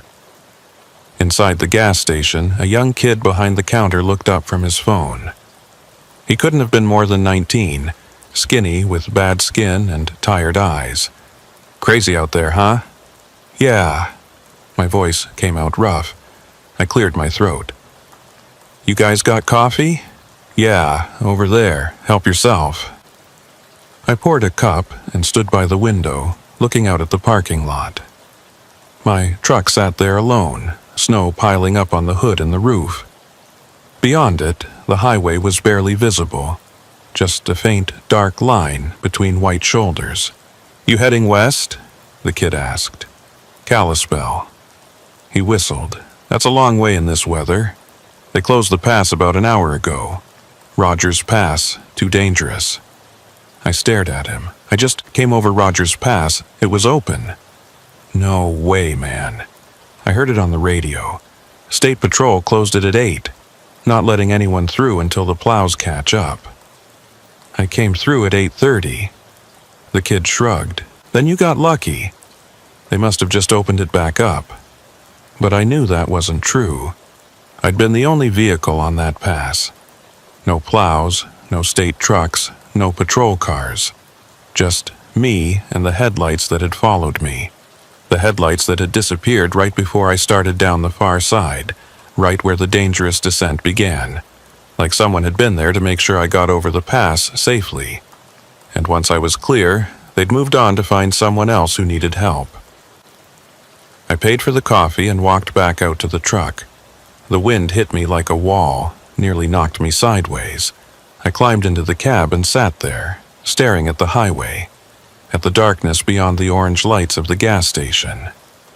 I thought about turning back, about calling my dispatcher and telling him I couldn't make the delivery, that the conditions were too dangerous. But those heaters were needed. People were counting on them, and I'd already come this far. I started the engine and pulled back onto the highway. The last 60 miles to Kalispell were the longest of my life. The storm got worse, if that was possible. The wind was relentless, the snow so thick I could barely see the hood of my own truck. I was navigating by feel, by instinct, by the slight variations in how the tires sounded when they found pavement versus when they hit ice or gravel. I passed through Ovando without seeing anything but a faint blur of lights. Crossed over the Blackfoot River on a bridge I couldn't see, trusting that it was there because the road said it should be. The whole world had shrunk to just the cab of the truck, just the yellow glow of my dashboard lights and the endless white beyond the windshield. And then, in my mirror, the headlights appeared again. I didn't react this time. Didn't try the radio, didn't speed up or slow down. I just acknowledged them, gave a small nod like you might to another driver passing on the highway. And I kept driving. They stayed with me all the way to the outskirts of Kalispell, right up until the moment when the streetlights started appearing, when houses became visible on either side of the road, when the storm seemed to ease just a little. Then they faded, slowly, like someone turning down a dimmer switch, until they were gone. I delivered the heaters at 11:47 p.m. The warehouse manager looked shocked to see me. Jesus, I didn't think anyone was crazy enough to drive in this weather. Emergency delivery, I said. Well, you made it. That's what counts. I got him to sign the paperwork, declined his offer of coffee, and drove to a motel near the airport. I was too tired to go any further, too tired to think straight. I parked the truck, grabbed my overnight bag, and checked into a room that smelled like old carpet and chemical air freshener. I should have slept for 12 hours, should have crashed hard and not woken up until noon. But I was awake by 5 a.m., lying in the dark, staring at the ceiling. My body was exhausted, but my mind wouldn't stop turning. I kept thinking about those headlights, about the way they'd appeared when the road was at its worst, and disappeared when I reached safety. About Rhett Barlow, both of them, and what it meant to keep doing your job even after you were gone. At dawn, I got dressed and drove back toward Highway 200. I don't know why. Maybe I was looking for answers. Maybe I just needed to see the road in daylight. Needed to prove to myself that it was real, that I hadn't imagined everything. The storm had passed. The sky was clear and bright, painfully blue. The sun reflected off the snow, turning everything white and blinding. I drove east, retracing my route from the night before. Past Ovando, past the Blackfoot River, past all those empty stretches where I'd fought to keep the truck on the road. Everything looked different in daylight. Normal. Safe. Just another Montana highway on a winter morning. I pulled over at a turnout near Rogers Pass and got out. The cold was sharp, but still no wind now. I walked to the edge of the shoulder and looked down at the valley below. From up here you could see for miles. Snow-covered mountains, dark pine forests, the thin ribbon of highway cutting through it all. and I thought about all the drivers who'd come this way over the years. All the people who'd pushed through storms, who'd fought to make deliveries, who'd taken risks they shouldn't have taken. How many of them had been followed by those headlights? How many had been watched over by something they couldn't see or explain? I stood there for a long time, breathing the cold air, watching the sun climb higher. Then I walked back to the truck and drove east, leaving Montana behind once more. But I knew I'd be back. The road always brings you back, whether you want it or not. And next time, if I saw those headlights in my mirror, I wouldn't be afraid. I'd just keep driving, keep doing my job, the way Rhett Barlow had done his. The way he was still doing, maybe, out there in the storm, watching, following, making sure no one was left alone in the cold. That was 8 months ago. Since then, I've made the Montana run a dozen times. Sometimes in good weather, sometimes in bad. I've driven Highway 200 in summer sunshine and autumn rain, through early morning fog and late evening twilight. And I've seen those headlights 3 more times. Always at night. Always in bad weather. Always keeping that same distance. Never closer. Never farther. And each time they've stayed with me until I reached safety, until the road improved, or the storm broke, or civilization appeared. Then they've faded, disappeared, moved on to find someone else. I don't talk about it with other drivers. Don't mention it to dispatchers or warehouse managers or anyone else. What would be the point? They'd think I was crazy, or they'd try to come up with rational explanations that would just make me doubt what I know to be true. Because I do know.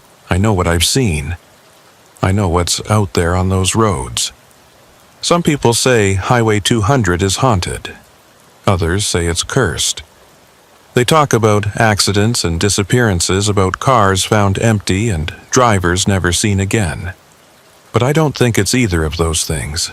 I think it's something else. Something older and simpler. I think it's just someone doing their job, making sure travelers get home safe, making sure no one gets lost in the storm, doing it the way they always did, the way they'll keep doing as long as there are roads to drive and people who need help. Rhett Barlow died in 1883, trying to rescue stranded travelers in a blizzard. His descendant vanished in 2024, checking on drivers in a winter storm. Same name, same mission, same lonely stretch of Montana highway. More than a century apart, but somehow still connected. And sometimes, late at night when I'm driving through empty country, when the snow is falling and the wind is howling and I'm the only vehicle on the road, I check my mirrors. And if I see those yellow headlights hanging back there in the darkness, I don't get scared anymore. I just nod. Just a small acknowledgement, one professional to another. And I keep driving, because that's what we do. We drive through the storms. We make the deliveries. We keep the world moving, mile by mile, load by load, through whatever weather comes our way. And sometimes, when we need it most, we're not alone out there. Sometimes, someone's watching over us. Someone who understands that the job never really ends. Not as long as there are people who need help. Not as long as there are roads that need to be driven. Last month, I was heading west on Highway 200 again, hauling furniture to Missoula. It was late October, first real storm of the season. The snow was coming down hard, visibility maybe 30 yards. I was grinding along at 40 miles per hour, just trying to stay on the road. My CB crackled. A voice came through, faint and broken. "Westbound truck near Lincoln, doing?" I grabbed the mic. "This is westbound on 200, I'm managing. Roads are bad but passable." "Careful, pass ahead, closed earlier." "Copy that, appreciate the heads up. You out here checking roads?" Static, then faintly, "Someone has to." The signal died. I tried calling back but got nothing. Just the hiss of empty air. In my mirror, I saw the headlights. right where they always were, right where they'd been before. "Thanks, Rhett," I said quietly. To no one. To the storm. To the darkness. I got it from here. The headlights stayed with me for another 20 miles. Then, as I crested a hill and started down into the valley where Missoula spreads out like a pool of light, they faded, slowly, gradually, until they were gone. I made my delivery, grabbed a hotel room, slept for 10 hours. When I woke up, the storm had passed and the world looked clean and new, covered in fresh snow. I checked the news online, looking for updates about road conditions, about accidents or incidents. There was one story, just a small article buried on the second page of the local section. Highway 200 claims another victim, body found near Rogers Pass. I read it 3 times, feeling cold despite the warm hotel room. The body of a male hiker was found yesterday near Rogers Pass on Highway 200. The man, whose identity is being withheld pending notification of family, appears to have died of exposure during last night's storm. State Patrol officials say the hiker was likely attempting to reach the highway when he became disoriented in the blizzard. They remind travelers that winter storms in Montana can be deadly and urge people to avoid unnecessary travel during severe weather. I sat there staring at the screen. A hiker. Someone who'd been out in that storm trying to reach the highway, trying to survive. And they died maybe around the same time I'd been driving through, maybe in the same area. And I'd made it through safely because something had been following me. Making sure I stayed on the road. Making sure I didn't get lost. But the hiker had been alone. No one watching over them. No yellow headlights keeping pace in the darkness. I closed my laptop and sat there for a long time, thinking about luck and chance and whether there was any difference between them. Then I packed up my things and headed back to Wyoming, where I live now, where my truck is parked when I'm not on the road. But I'll be back in Montana soon. There's always another load, another delivery, another reason to drive through that empty country. And maybe next time, if I see someone on the side of the road, someone who looks lost or stranded or in trouble, I'll stop. I'll offer them a ride, get them somewhere warm and safe. Maybe that's my job now. Maybe that's what you do when you've been watched over, when you've been kept safe by something you can't explain. You pass it on, you help someone else. You keep doing the work, mile after mile, until the road runs out or you do, whichever comes first. The snow is starting to fall again. I can see it through my window, thick white flakes drifting down from a gray sky. The weather report says there's a storm coming. A big one. Roads will be dangerous. Travel not advised. My phone is ringing. It's my dispatcher. I already know what he's going to ask. And I already know my answer. Because someone has to drive through the storms. Someone has to make sure the load gets delivered. Someone has to keep moving, keep rolling, keep the wheels turning. Even when it's cold, even when it's dark. Even when you're alone out there on empty roads with nothing but your headlights and your faith. And the ghost of someone who died doing the same thing you're doing now. Someone has to go. And sometimes, if you're lucky, you're not really alone at all. Sometimes, someone's still out there, still watching, still making sure you make it home. I pick up the phone. "Yeah," I say.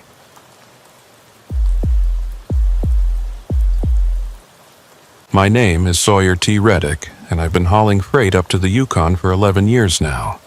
Most drivers won't take these runs. Too remote, they say, too cold, too many miles of nothing between fuel stops. But I don't mind the isolation. After my divorce, after the house sold and the lawyers took their cut, I needed the kind of quiet you can only find at the edge of the world. The Yukon gave me that. Long stretches of highway where you might not see another vehicle for hours. Just you and the engine and the road rolling out forever under a sky so big it makes you feel small in a good way. The Alaska Highway runs from Dawson Creek in British Columbia all the way up through the Yukon to Delta Junction in Alaska. 1,500 miles of two-lane blacktop, cutting through wilderness that hasn't changed much since the road was built back in 1942. In summer, it's almost pleasant. Midnight sun, decent weather, tourists in RVs taking photos of moose and mountains. But in winter, it's a different animal. Temperatures drop to 40 below. The road ices over. The sun barely clears the horizon before it's setting again. You drive in darkness for 16 hours a day, and the darkness up here isn't like darkness anywhere else. It's absolute, dense, the kind of dark that presses against your windows and makes you check your mirrors more often than you should. It was mid-January when I got the call for a rush delivery. Mining equipment headed to a site near Whitehorse. The gear had been delayed by weather, and now the client was desperate. They needed it yesterday, would pay double rate plus hazard bonus if I could get it there within 48 hours. I was in Fort Nelson at the time, which meant I had about 700 miles to cover. Normally, that's an easy 2-day run, but the weather forecast was calling for heavy snow and high winds. Still, double rate is double rate. I told my dispatcher I'd take it. The load was waiting for me at a warehouse on the edge of town. Industrial compressors, drill bits, replacement parts for excavators.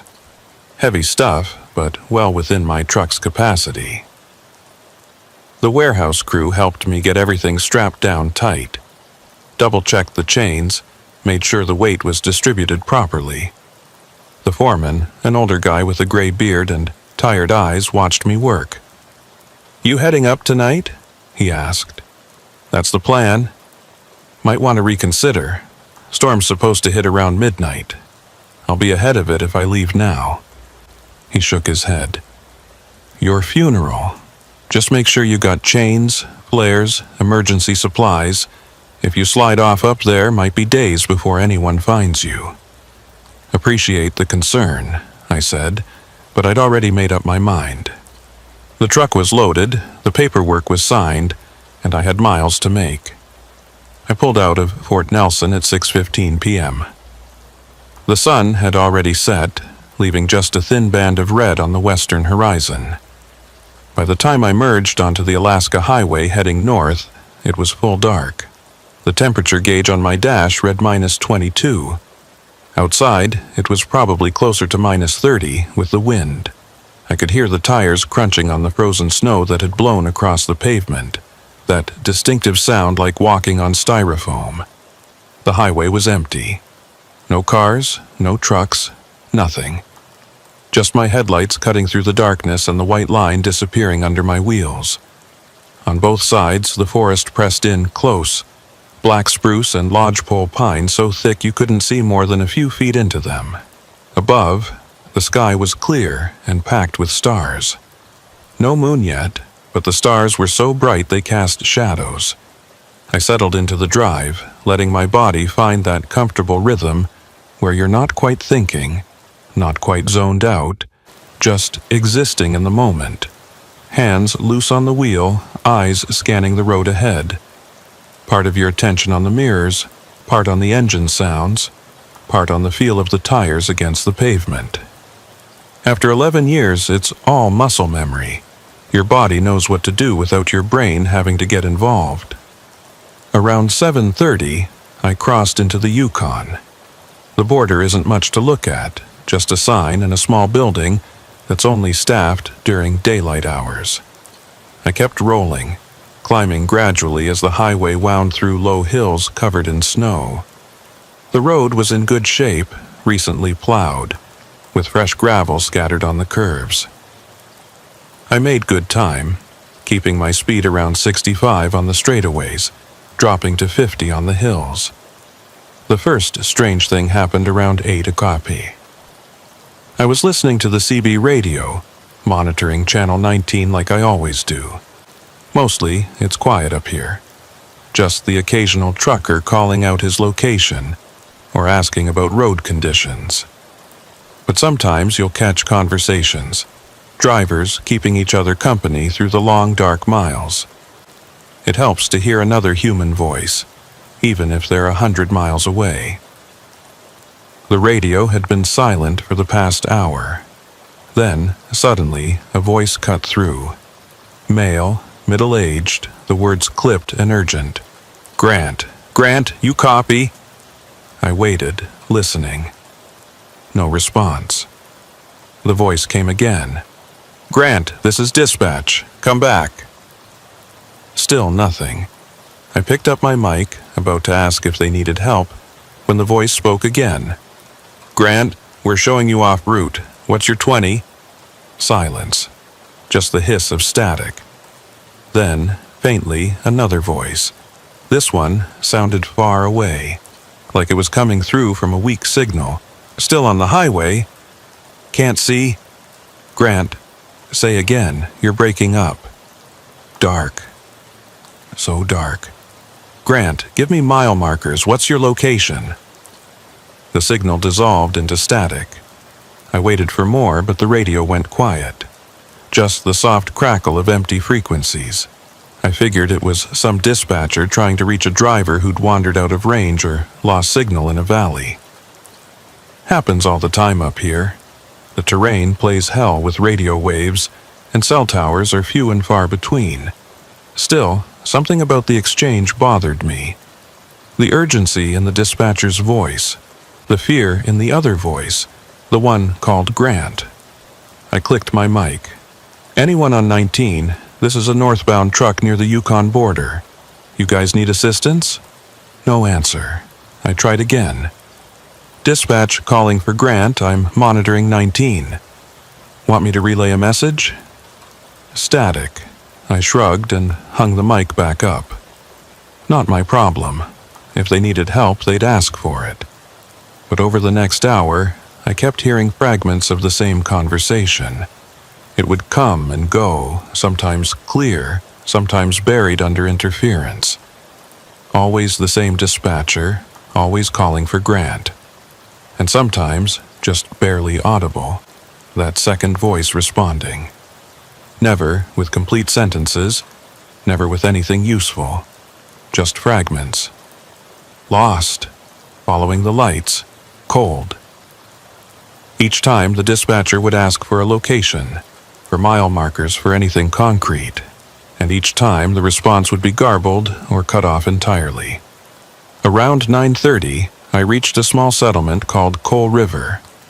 It's not much, just a gas station, a lodge, and a few scattered buildings. But it's one of the few places to stop between Fort Nelson and Whitehorse, and I needed to fuel up. I pulled into the gas station and killed the engine.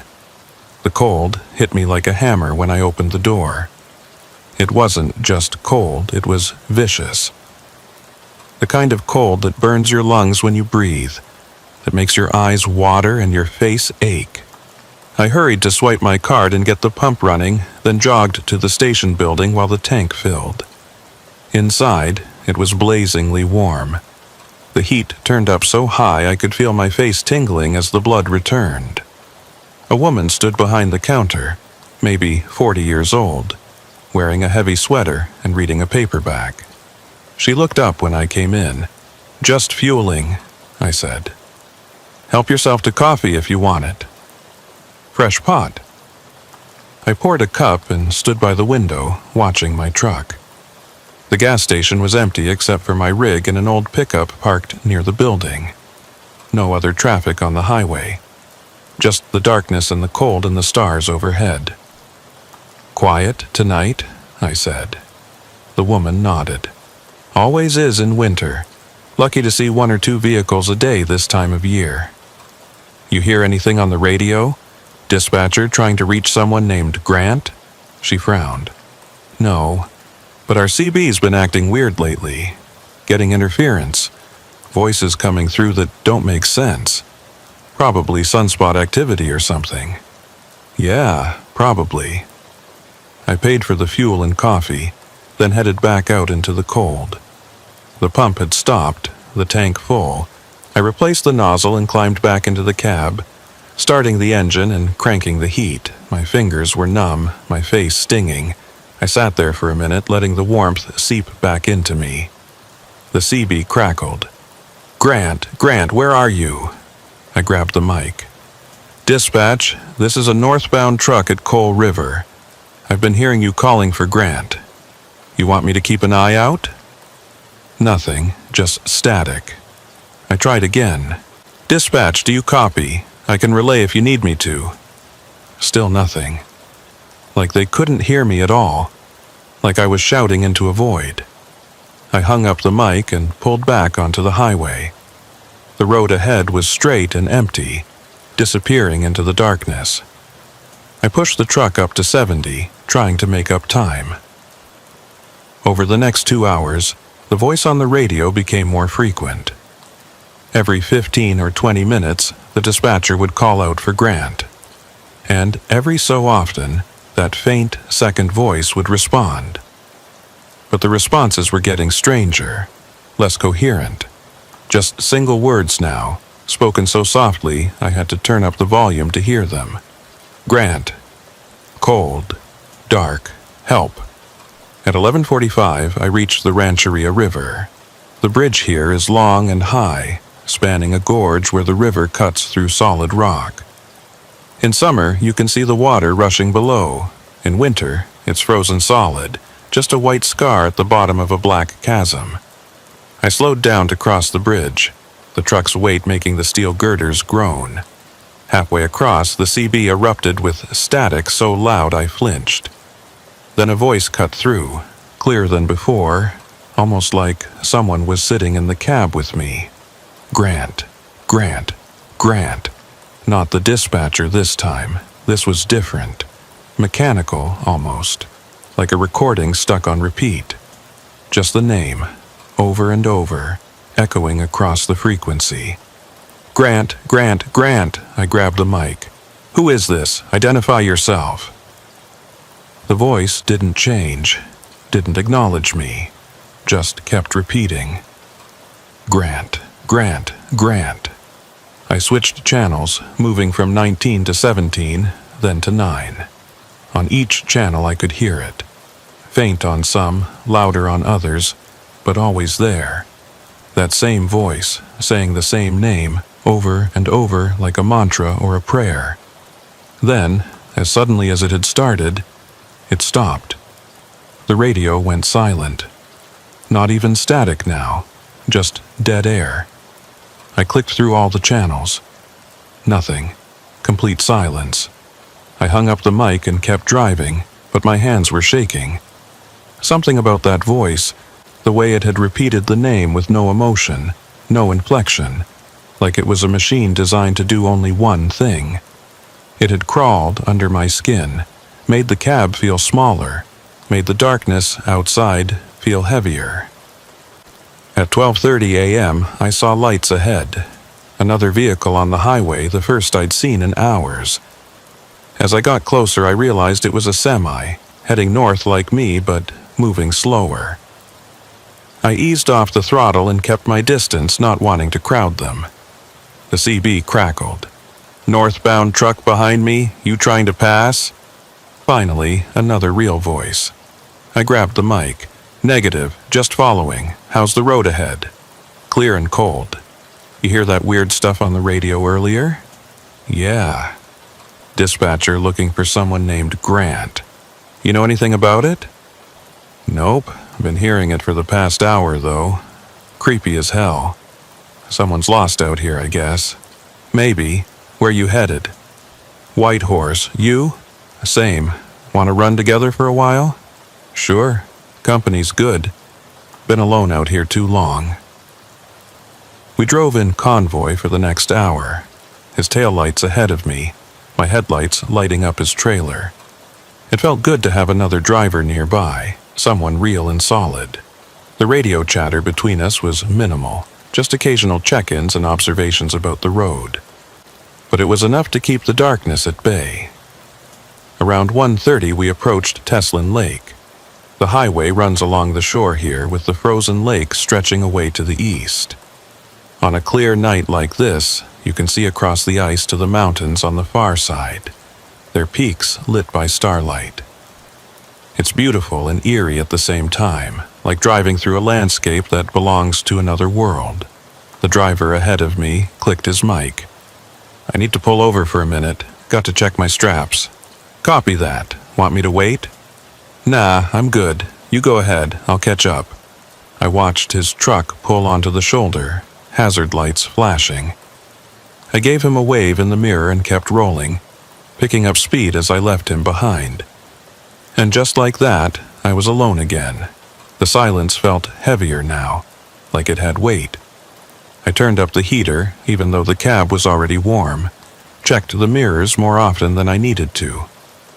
Scanned the road ahead for any sign of movement. The CB stayed quiet. No dispatcher calling for Grant. No mechanical voice repeating the name. Just empty frequencies and the soft hiss of cosmic background radiation. I drove through the darkness, watching the mile markers tick past. 8:10, 8:15, 8:20. Each one taking me deeper into the Yukon, deeper into the emptiness. The highway curved and climbed, dropped into valleys and crossed frozen creeks. The forest pressed in on both sides, an endless wall of black trees. Occasionally I'd see eyes reflecting in my headlights. Animals watching from the tree line. Wolves or coyotes or maybe just deer. Hard to tell at 65 miles per hour. At 2:15 a.m. I saw a glow on the horizon. As I got closer, it resolved into lights. A small cluster of buildings, a roadhouse or lodge. I checked my map. Swift River, population maybe 50 in summer, probably half that in winter. But they had a gas station and a restaurant that was supposedly open 24 hours. I signaled and pulled into the parking lot. There were two other vehicles there, a pickup truck and an SUV, both covered in snow like they'd been parked for days. I killed the engine and sat there for a moment, psyching myself up to face the cold again. Inside the roadhouse, the air was thick with the smell of fried food and coffee. A handful of people sat scattered around the room. A couple of guys at the bar, an older woman in a booth, a young man with headphones staring at a laptop. Behind the counter stood a woman in her 30s, dark hair pulled back, tired eyes that had seen too many long winter nights. I took a seat at the counter and ordered coffee and a burger. The woman poured the coffee and slid it across to me. "Traveling late," she said. Not a question, just an observation. "Making a delivery to Whitehorse. Need to get there by tomorrow afternoon. Long drive in the dark. I'm used to it." She nodded and went to put in my food order. I sipped the coffee, letting it warm me from the inside. Around the room, the other customers sat in silence, not talking, not looking at each other, just existing in their own private worlds. The CB on the counter crackled. The woman glanced at it, then turned the volume down. "Things been acting up all week," she said when she came back. "Getting signals from who knows where. You hear anyone calling for someone named Grant?" She paused, her hand halfway to a coffee pot. "How do you know about that?" "Been hearing it on my radio for the past few hours.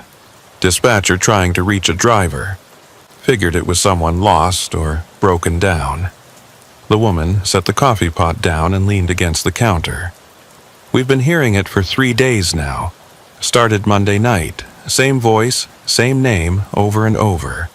Sometimes it's a dispatcher, sometimes it's just that one word repeated. Grant, Grant, Grant, like that." "Any idea who it is?" She shook her head. "Called the highway department, the RCMP, even the radio station in Whitehorse. Nobody knows anything about it. No missing drivers, no distress calls, nothing. It's just this voice on the radio, calling for someone who doesn't answer." I felt a chill that had nothing to do with the temperature outside. 3 days? 3 days and counting. Some people think it's a hoax, someone messing around. But I don't know. There's something about it that feels wrong. Too persistent, too real. My burger arrived and I ate it slowly, thinking. 3 days of a voice calling out for someone on the CB. No explanation, no resolution. Just the same message repeating endlessly in the darkness. I finished eating, paid my bill, and headed back out to the truck. The cold hit me again. Even worse now that I'd warmed up inside. I climbed into the cab and started the engine, letting it idle for a minute while I checked my load. Everything looked secure, straps tight. Nothing shifted. The CB was silent. I pulled back onto the highway and continued north. The road was straight here, running through flat terrain where the trees had been cleared away for pipeline or power line access. On both sides, the forest was a distant dark line against the stars. At 3:00 a.m., the voice came back. Grant. Just the one word. Soft and distant, like it was coming from very far away. Grant. I didn't respond, just listened. Grant, where are you, Grant? Then static, then silence. I drove faster, pushing the truck up to 75. I wanted to be out of here, wanted to reach Whitehorse and drop this load and get the hell back to civilization. The darkness felt oppressive now, malevolent, like it was watching me, waiting for me to make a mistake. The voice spoke again. Grant, can you hear me? I grabbed the mic. This is a northbound truck on the Alaska Highway. Who is Grant? What's your emergency? No response. The voice just kept calling. Grant, answer me, Grant. Who are you? I shouted into the mic. What do you want? Silence. Then, so faint, I almost missed it. Help him. Help who? Where is he? But the radio had gone dead again. Just static and empty air. I drove on through the darkness, my heart pounding, my hands gripping the wheel so hard my knuckles were white. The highway stretched out ahead of me, endless and empty, disappearing into the void. And somewhere out there in the cold and the dark, someone named Grant was lost. Or maybe he'd been lost for a long time. Maybe he'd been lost for 3 days, maybe longer. The thought made my stomach clench. I tried to push it away, tried to focus on the road, on the simple mechanical act of driving. But I couldn't shake the feeling that I was missing something. That there was a connection I wasn't making, a pattern I wasn't seeing. At 3:30 a.m., I saw something on the shoulder ahead. A shape, dark against the snow. As I got closer, I realized it was a truck. A semi, parked at an angle with its hazard lights off, like it had just stopped there in the middle of nowhere. I slowed down, my heart racing. This was bad. You don't park on the shoulder up here unless you have a problem. And if you have a problem, you keep your hazards on so other drivers can see you. I pulled up alongside the truck and looked over. It was an older model, maybe 15 years old, with rust showing through the paint. The cab was dark, no lights inside. I couldn't see if anyone was in it. I grabbed my flashlight and climbed down from my truck, leaving the engine running. The cold wrapped around me like a fist. I walked over to the other truck, my boots crunching in the snow, and shone my light through the driver's side window. Empty. No driver, no personal belongings visible, nothing. Just an empty cab with frost on the inside of the windows. I tried the door. Locked. I walked around to the passenger side and tried that door too. Also locked. The trailer was a dry van, doors closed and sealed. I checked the plates. Yukon registration, but they were so covered in road grime I couldn't make out the numbers. I stood there in the cold, trying to decide what to do. Call it in? But call who? The RCMP were probably hours away, and this truck might have been here for days. Keep driving? That felt wrong, like abandoning someone who might need help. The CB on my truck crackled. I could hear it even from here, 15 feet away. Grant, Grant, Grant. I walked back to my truck and climbed into the cab. The voice was clearer now, louder, almost urgent. Grant, we're coming for you. Hold on, Grant, we're coming. I stared at the radio. Who was coming? Coming from where? I grabbed the mic. This is a truck stopped near mile marker 863. I found an abandoned semi on the shoulder. No driver visible. Anyone know anything about this? The voice didn't acknowledge me. It just kept calling. Grant, we're coming. Hold on. I looked back at the empty truck sitting on the shoulder. Dark and silent and abandoned.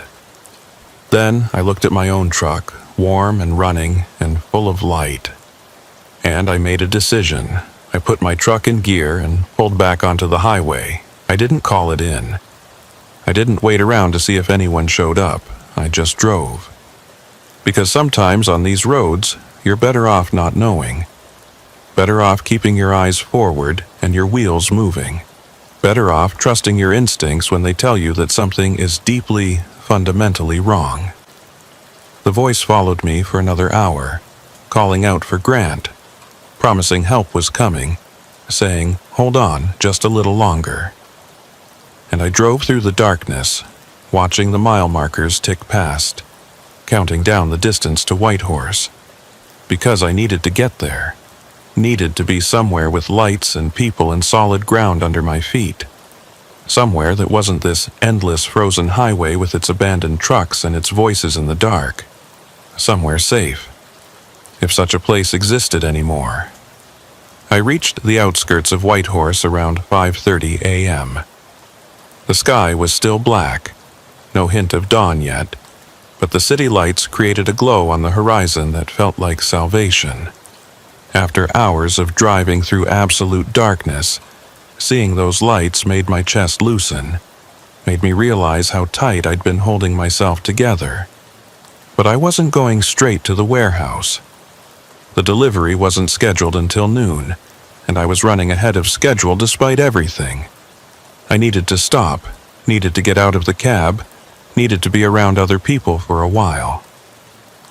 There was a truck stop on the southern edge of town, a place I'd used before. 24-hour restaurant, fuel pumps, a small convenience store. Nothing fancy, but it would do. I pulled into the lot and parked between two other semis. Their engines were running, the drivers probably asleep in their cabs. I killed my engine and just sat there for a moment listening to the silence. No CB chatter, no voices calling for Grant, just the tick of cooling metal and the whisper of wind across the windshield. I climbed down from the cab, my legs stiff from 6 hours of sitting. The cold hit me, but it felt different here, less hostile somehow. Maybe it was just the presence of other vehicles, other people nearby, or maybe I was so tired that my brain wasn't processing fear anymore. Inside the restaurant, the lights were harsh and fluorescent, turning everything yellow-white. A handful of people sat scattered around, mostly truckers nursing coffee and staring at nothing. Behind the counter stood a woman I recognized, Elowyn March. She'd been working here for years, one of those people who seemed to be part of the landscape, always present, always steady. She looked up when I came in and gave me a nod. Sawyer, long time. Hey, Elowyn, coffee and whatever's hot. Breakfast special's about all I got this hour. Eggs, bacon, toast. Perfect. I took a seat at the counter where I could see the parking lot through the window. My truck sat there solid and real, with the two other rigs on either side. Normal. Safe. I wrapped my hands around the coffee mug she'd poured and let the heat seep into my fingers. Elowyn slid a plate in front of me and leaned against the counter. You look rough. Long drive. From where? Fort Nelson. Started around 6 last night. She raised an eyebrow. That's a hell of a run in one shot. What are you, trying to kill yourself? Double rate. Rush delivery. Not worth dying for. She glanced around the empty restaurant, then lowered her voice. "You hear anything weird on the radio tonight?" I stopped with the fork halfway to my mouth. "Like what?" "Like someone calling for a person named Grant over and over." I set the fork down. "Yeah, I heard it. Started around 8 p.m., kept going for hours. You know what that's about?" Elowyn shook her head. "No clue, but it's been going on for days now. 3, maybe 4 days. Some drivers come in here talking about it, asking if we know who Grant is, if there's been an accident or a missing person report, but nobody knows anything. The woman at Swift River said the same thing. Said they'd called the RCMP, the highway department, everybody. No one's reported missing. That's what I heard too." Elowyn paused, then added, "But here's the thing that bothers me. I've been working here for 8 years. I know most of the drivers who come through regularly, know their schedules, their routes, and I'm telling you, I haven't seen a new driver in days. No strangers, no one I don't recognize. So, whoever's calling for Grant, wherever he is, he's not passing through here. And this is the only truck stop between Fort Nelson and Alaska. If you're driving this highway, you stop here. But nobody new has stopped here in almost a week." I felt that chill again, crawling up my spine. Maybe they're coming from the other direction, from Alaska heading south. Maybe, but I haven't seen anyone from that direction either. It's been dead, Sawyer, quieter than I've ever seen it. You're only the 3rd truck I've had tonight, and the other 2 have been parked here since yesterday. I looked out the window at the parking lot. The 2 trucks on either side of mine, engines idling, no movement visible. Those drivers inside their cabs, far as I know, they come in for meals, use the bathroom, go back out. Haven't talked to them much. I ate my breakfast slowly, thinking. If no new drivers had come through in days, then who was calling for Grant on the radio? Where was the dispatcher? Where was Grant himself?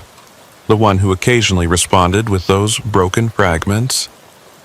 "You ever hear the voice yourself?" I asked. Elowyn nodded toward a CB radio mounted on the wall behind the counter. "Got one here for monitoring highway conditions. It's been picking up the same thing everyone else hears. That voice calling out, over and over. Sometimes it's clear, sometimes it's just static, but it's always there. What does it sound like to you?" She thought about it. Desperate. Like someone who's lost something and can't find it. Like they're not going to stop looking until they do. We both fell silent. Around us, the other customers sat hunched over their meals, not talking, not looking at each other. The fluorescent lights hummed overhead. Outside, the wind pushed snow across the parking lot in thin white streams. Elowyn refilled my coffee. "You staying here for a bit, or you heading out?" "Got a delivery at noon. Figure I'll catch a few hours of sleep first." "Good idea. You look dead on your feet." I finished eating and paid my bill, then headed back out to the truck. The cold wrapped around me, familiar now, almost comforting in its consistency. I climbed into the cab and pulled the curtains closed around the sleeper berth. Set my alarm for 10 a.m. Stretched out on the thin mattress and closed my eyes. Sleep should have come immediately. I was exhausted, every muscle in my body aching. But I couldn't stop thinking about what Elowyn had said. No new drivers in days, no strangers passing through. Just the same familiar faces, the same regular routes. So who was Grant? I must have dozed off eventually because the next thing I knew my alarm was beeping and daylight was filtering through the curtains. I sat up, disoriented for a moment, not sure where I was. Then it all came back. The Yukon, the delivery, the voices on the radio. I checked my phone. 10:03 a.m. I'd slept for almost 4 hours, though it didn't feel like it. My body still ached, my eyes still burned. But at least I was functional. I climbed out of the sleeper and started the engine, letting it warm up while I did a walk-around inspection.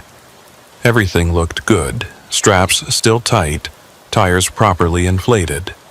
The 2 trucks that had been parked on either side of me were gone now, replaced by a pickup truck and a passenger van. Normal traffic. Normal day. Inside the restaurant, Elowin was still behind the counter. Different customers now, people eating lunch, talking quietly. I grabbed another coffee to go. "Get any sleep?" she asked. "Some. Enough. Drive safe. Weather's supposed to get bad again tonight. Always does." I paid and headed out, coffee in hand. The day was bright and clear, the sky that deep blue you only see at high latitudes in winter. The sun hung low on the horizon, barely clearing the mountains to the south. By 3 p.m. it would be setting again, plunging everything back into darkness. I pulled out of the truck stop and headed into Whitehorse. The city was small by most standards, maybe 30,000 people, but up here it felt like a metropolis. Actual traffic lights, multiple lanes, buildings taller than 2 stories. I navigated through the streets to the warehouse district on the north side, following the GPS on my phone. The delivery went smooth. The warehouse crew unloaded the mining equipment efficiently, checked everything against the manifest, had me sign the paperwork. I was in and out in under an hour. By 1 p.m., I was back on the road, heading south with an empty trailer. The plan was to make it back to Fort Nelson by morning, pick up another load, keep the wheels turning. That's how you make money in this business. Minimize downtime, maximize miles. But as I drove south through Whitehorse, past the airport and the industrial parks, I couldn't shake the feeling that I should have stayed longer, that I was leaving too soon, missing something important. I tried to push the thought away, focused on the road, on the routine of driving, but the feeling persisted. By 2 p.m., I was back on the Alaska Highway heading south. The road was familiar now, the same route I'd driven north just hours before. But in daylight it looked different, less threatening, more mundane. Just a 2-lane highway cutting through forest and mountains, cleared and plowed and perfectly ordinary. I passed the turnoff for Teslin Lake, the bridge over the Rancheria River, all the landmarks I'd driven past in the dark. They looked smaller in daylight, less ominous, just geography, just landscape. Around 3:30, as the sun was starting to set, I reached Swift River, the same roadhouse where I'd stopped on the way north. I thought about pulling in again, maybe asking more questions about the voices on the radio. But I was making good time, and I didn't want to lose momentum. I kept driving, the light faded quickly. By 4 p.m. I was back in full darkness, my headlights cutting through the night. The temperature had dropped again, down to -25 according to my gauge. The road was starting to ice over in spots, requiring more attention, more care. I turned on the CB radio, monitoring channel 19. For a while, it was quiet, just the occasional trucker calling out their location or asking about conditions ahead. Normal traffic, normal conversation. Then, around 5 p.m., the voice came back. "Grant, can you hear me, Grant?"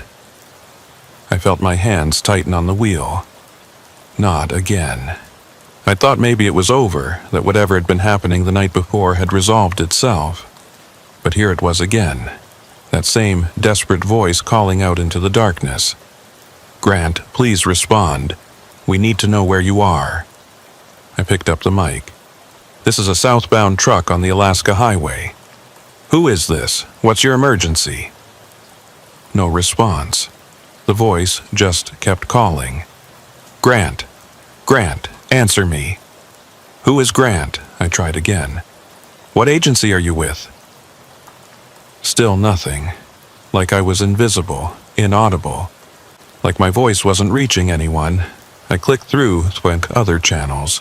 On every one, I could hear fragments of the same transmission. Sometimes clear, sometimes buried under static, but always there. That voice calling for Grant, begging for a response. On Channel 9, I heard something else, a different voice, not the dispatcher. This one was faint, barely audible, like it was coming from very far away. Can't find the road. I grabbed the mic. This is a southbound truck. If you're lost, give me your location. What mile marker are you near? So cold. Give me landmarks. What can you see? The lights. Following the lights. What lights? Describe them. But the voice faded, dissolving back into static. I waited, listening, but it didn't come back. Just the dispatcher again, still calling for Grant, the transmission looping endlessly like a recording that couldn't be stopped. I drove on through the darkness, checking the mirrors more often now, scanning the road ahead for any sign of another vehicle. But I was alone. No taillights ahead, no headlights behind. Just my truck and the empty highway and the voices crackling through the CB. Around 6:30, I passed the spot where I'd seen the abandoned truck the night before. I slowed down, watching the shoulder, half expecting to see it still sitting there. But there was nothing, just empty pavement and snow-covered ground, like the truck had never existed at all. I stopped and backed up, pulling onto the shoulder where I thought I'd seen it, got out with my flashlight and walked along the edge of the road, looking for tire tracks or any sign that a vehicle had been parked here. Nothing. The snow was undisturbed, unmarked. If there had been a truck here 12 hours ago, there was no evidence of it now. I stood there in the cold, shining my light across the empty shoulder, trying to make sense of it. I knew what I'd seen. An older semi, rusted and dark, parked at an angle with no lights. I'd walked up to it, had looked through the windows, had tried the doors. It had been real, solid. But now it was gone, and there was no trace it had ever been here. I climbed back into my truck and sat there with the engine idling, staring at the empty space. Then I grabbed the CB mic. Anyone on 19? This is a southbound truck near mile marker 863. Did anyone see a truck parked on the shoulder here last night? Older model semi looked abandoned. Static. Any northbound traffic last night? Anybody pass a parked truck around mile 863? Nothing but silence. I tried one more time. Dispatch calling for Grant. I'm at mile 863. Is this where he was last seen? Is this where you lost contact? The radio crackled, and for a moment I thought someone was going to respond. Then that familiar voice cut through. Grant, Grant, where are you? Answer me, I said, my voice rising. Is this the location? Is this where Grant disappeared? Grant, please, Grant. Tell me what happened here, but the voice just kept calling, mechanical and persistent, like it was reading from a script that never changed. I slammed the mic back onto its hook and pulled back onto the highway, accelerating hard. The tires spun briefly on the ice before catching, and then I was moving, putting distance between myself and that empty shoulder. The voices followed me. For the next 3 hours, as I drove south through the darkness, the CB was never quiet. Sometimes it was the dispatcher calling for Grant. Sometimes it was that other voice, the faint one, saying things I could barely hear. Fragments about cold and darkness and lights that led nowhere. And sometimes when the static cleared for just a moment, I'd hear a third voice. This one different from the others, younger sounding, confused. Where am I? Can't see the road. Been driving for hours. No one will answer. Each fragment was brief. Just a few words before the static swallowed it again. But together they painted a picture I didn't want to see. Someone lost, someone driving in circles, someone calling for help that would never come. I tried multiple times to respond, to offer assistance, to get a location or any useful information. But like before, my transmissions went unanswered. It was like shouting into a void, like my voice existed in a different reality than theirs. By 9 p.m., I was approaching Coal River again, the gas station where I'd stopped on the way north. I pulled in, more for the comfort of lights and other people than because I needed fuel. The same woman was behind the counter, the same one who'd mentioned the weird radio interference. I went inside and poured myself coffee. She looked up from her paperback and nodded. Back already. Made the delivery, heading back south. That radio thing still happening? She gestured to the CB on the counter. Hasn't stopped.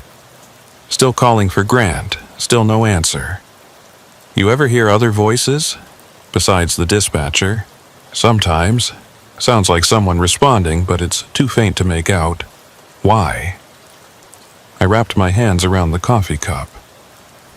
I've been hearing fragments, someone saying they're lost, that they can't find the road. Different voice than the dispatcher. The woman's expression changed, became more serious. That's new, or at least I haven't heard that part. Just the dispatcher calling and calling. How long can this go on? How long has it been now? 4 days. Started Sunday night, hasn't stopped since. 4 days of someone calling for help. 4 days of transmissions going nowhere, reaching no one. I thought about the truck I'd seen on the shoulder, the one that had vanished without a trace. Thought about what Elowin had said about no new drivers passing through, no strangers on the road. You ever heard the name Grant before? I asked. Any drivers who come through here regularly? She thought about it. Not that I can remember, but I don't know everyone's name. Most people just fuel up and move on. I paid for the coffee and headed back to the truck. As I climbed into the cab, the CB crackled to life.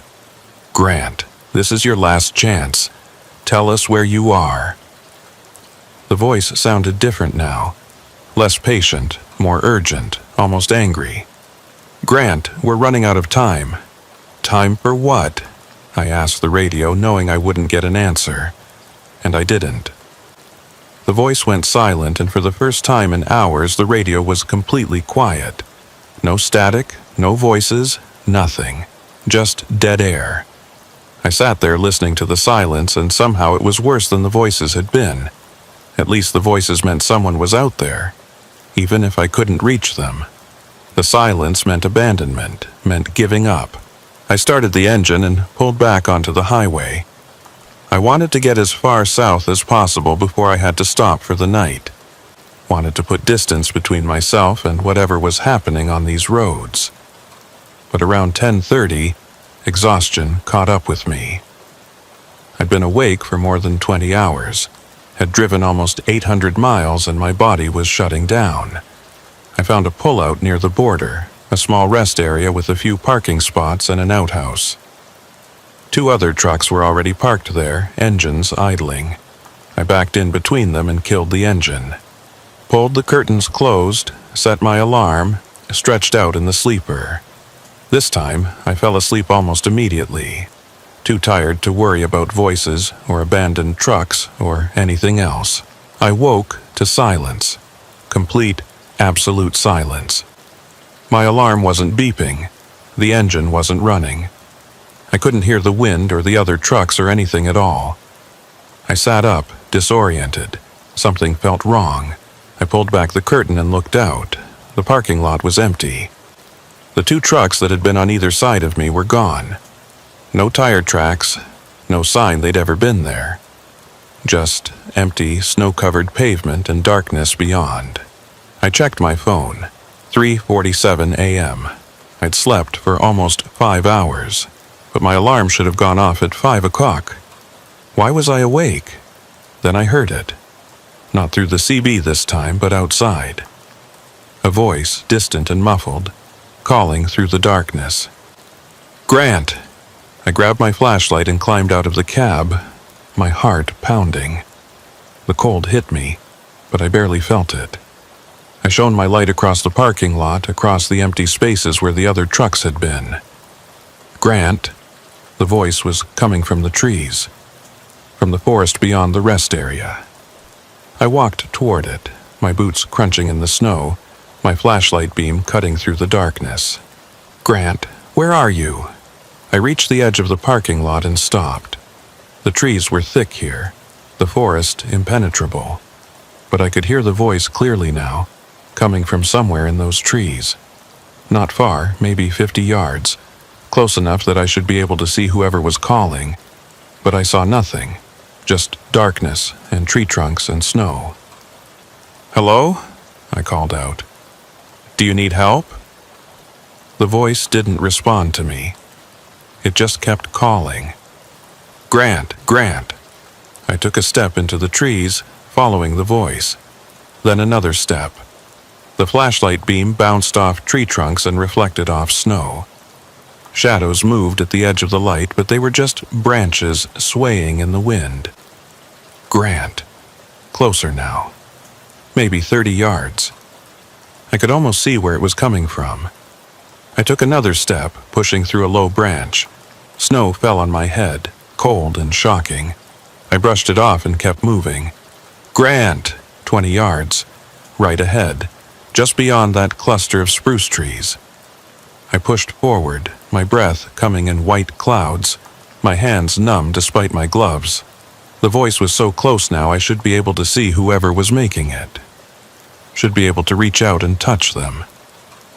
"Grant." I shone my light directly at the source of the voice. There was nothing there, just trees and snow and darkness. No person, no vehicle, nothing that could be making that sound. But the voice was right in front of me, so close I could feel the vibrations of it in the air. "Grant, Grant, Grant." I stumbled backward, suddenly terrified. This wasn't right. None of this was right. I turned and ran, crashing through the branches, slipping in the snow, my flashlight beam jerking wildly. Behind me, the voice continued calling, patient and persistent. I reached the parking lot and scrambled into my truck, slamming the door and locking it. My hands were shaking so hard I could barely get the key in the ignition. The engine roared to life, and I threw the truck into gear, pulling out of the rest area faster than was safe. I didn't look back, didn't check the mirrors, just drove, focusing all my attention on the road ahead, on putting distance between myself and that voice in the trees. The CB was silent. No dispatcher, no Grant, no static, just dead air. I drove for 2 more hours before the sun came up, and only then did I start to feel safe again.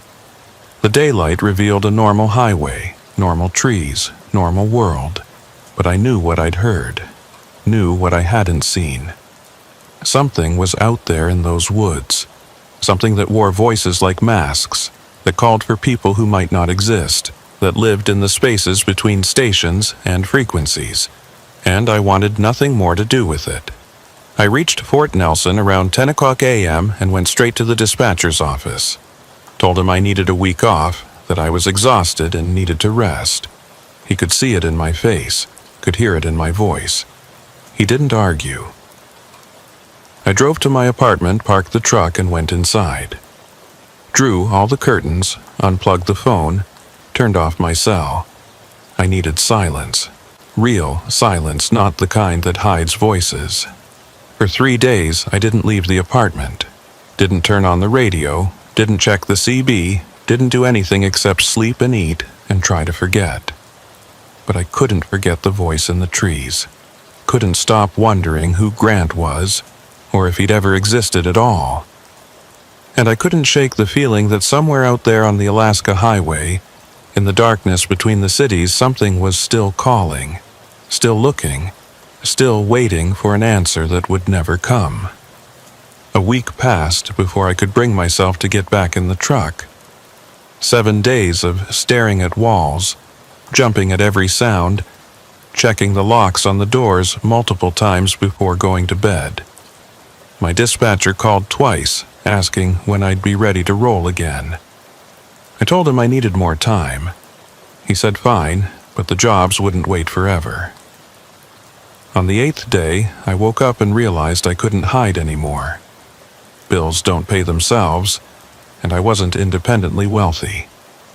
I needed to work. More than that, I needed to prove to myself that I could still do this job, that I hadn't been broken by whatever I'd experienced out there. But I also needed answers. Needed to understand what I'd heard, what I'd seen, what had called to me from those trees. So, before I called my dispatcher back, I did something I'd never done before. I went to the library. Fort Nelson's public library was a small building on the main street. One room with a few shelves and 3 computer terminals. The librarian was an older man with reading glasses perched on his nose. He looked up when I came in. "Help you find something?" "I need to search old news archives, local papers, accident reports, anything from the past few years." "What are you looking for?" "Missing person, trucker, might have disappeared on the Alaska Highway." He directed me to one of the computers and showed me how to access the newspaper database. Then he left me alone, going back to his desk. I started searching. Missing trucker Alaska Highway brought up dozens of results, going back decades. The highway was dangerous, especially in winter. People disappeared all the time, their vehicles found abandoned, sometimes their bodies recovered in spring when the snow melted. I narrowed the search. Missing Trucker 2023 gave me fewer results. I scrolled through them, reading headlines, looking for anything that might connect. Then I found it. Trucker missing after winter storm, search underway. The article was dated January 15th, 2023. Almost exactly 1 year ago.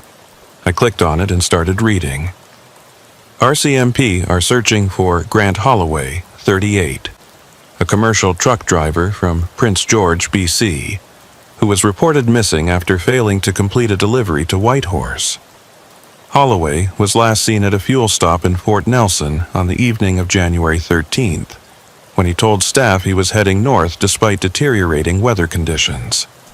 His truck, a 2015 Freightliner hauling construction materials, has not been located.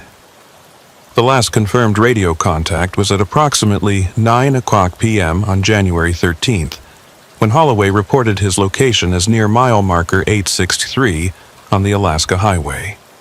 He stated he was experiencing mechanical difficulties and planned to assess the situation. No further transmissions were received. Mile marker 863. The exact spot where I'd seen the abandoned truck. The exact spot where I'd stopped and found nothing. My hands were shaking as I continued reading. Search and rescue teams have been hampered by extreme weather conditions, with temperatures dropping to -40 and high winds creating whiteout conditions. Holloway's family has requested that anyone with information contact the RCMP immediately. I searched for follow-up articles. Found one dated January 22nd, 2023. Search for missing trucker called off. No sign of vehicle or driver. After more than a week of intensive searching, RCMP have suspended the search for Grant Holloway, the truck driver who disappeared on the Alaska Highway. Despite aerial surveys, ground searches, and coordination with highway maintenance crews, no trace of Holloway or his vehicle has been found. "It's as if he vanished," stated Sergeant Thomas Ridley. "We've covered hundreds of miles of highway, checked every pull-out and rest area, and found nothing. At this point, we have to conclude that Mr. Holloway either left the immediate area under his own power, or that his vehicle left the roadway in a location we haven't yet discovered. The search will resume in spring when weather conditions improve." I kept searching. Found a final article dated May 2023. Missing trucker's case remains unsolved. 4 months after Grant Holloway disappeared on the Alaska Highway, his case remains open but unsolved. Spring thaw searches revealed no sign of his truck or body. His family continues to hope for answers. Grant was an experienced driver, his sister Sarah stated. He knew these roads. Something happened to him out there, and we deserve to know what. The RCMP maintained that the case remains active, but acknowledged that without new evidence, the investigation has reached a standstill. I sat back in the chair, staring at the screen. Grant Holloway, missing for almost exactly a year. Last known location, mile marker 863, the same spot where I'd seen the truck. But that didn't explain the voices. Didn't explain why a dispatcher would still be calling for him a year later. Didn't explain why I could hear fragments of someone lost and confused, still trying to find their way. I printed the articles and kept searching. Looked for other missing truckers, other disappearances on the Alaska Highway. Found more than I wanted to. The road had a history, a dark one. Over the decades, dozens of people had vanished. Some were found eventually, their vehicles recovered from ditches or ravines. Others were never seen again. But none of them were being called on the CB radio a year after their disappearance. I gathered the printouts and left the library. Outside, the day was clear and cold. The sun already low in the sky, even though it was only 2 p.m. I sat in my truck and read through the articles again, trying to make sense of it.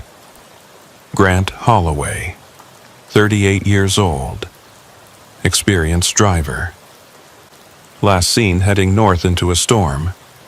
Never arrived at his destination. No trace of him or his truck ever found. And now, a year later, someone or something was still calling for him on the radio.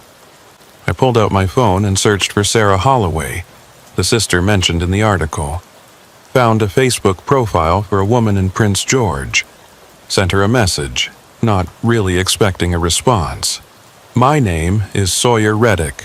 I'm a trucker who drives the Alaska Highway regularly. I've been hearing radio transmissions that mention your brother Grant. I'd like to talk to you if you're willing. Then I called my dispatcher and told him I was ready to work again. He had a load for me. Agricultural supplies heading to a co-op in Dawson Creek. Easy run, good money, and it would get me back on the road without having to face the Alaska Highway right away. I took the job. Spent the next 3 days hauling feed and seed, making deliveries, keeping busy. It felt good to be working again, good to have a purpose. But I couldn't stop thinking about Grant Holloway, about those transmissions, about the voice in the trees. On the 4th day, Sarah Holloway responded to my message. Thank you for reaching out. Yes, I'd like to talk. Can you call me?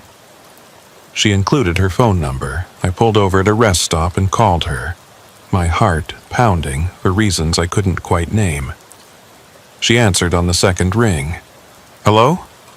Sarah, this is Sawyer Reddick. I messaged you about your brother.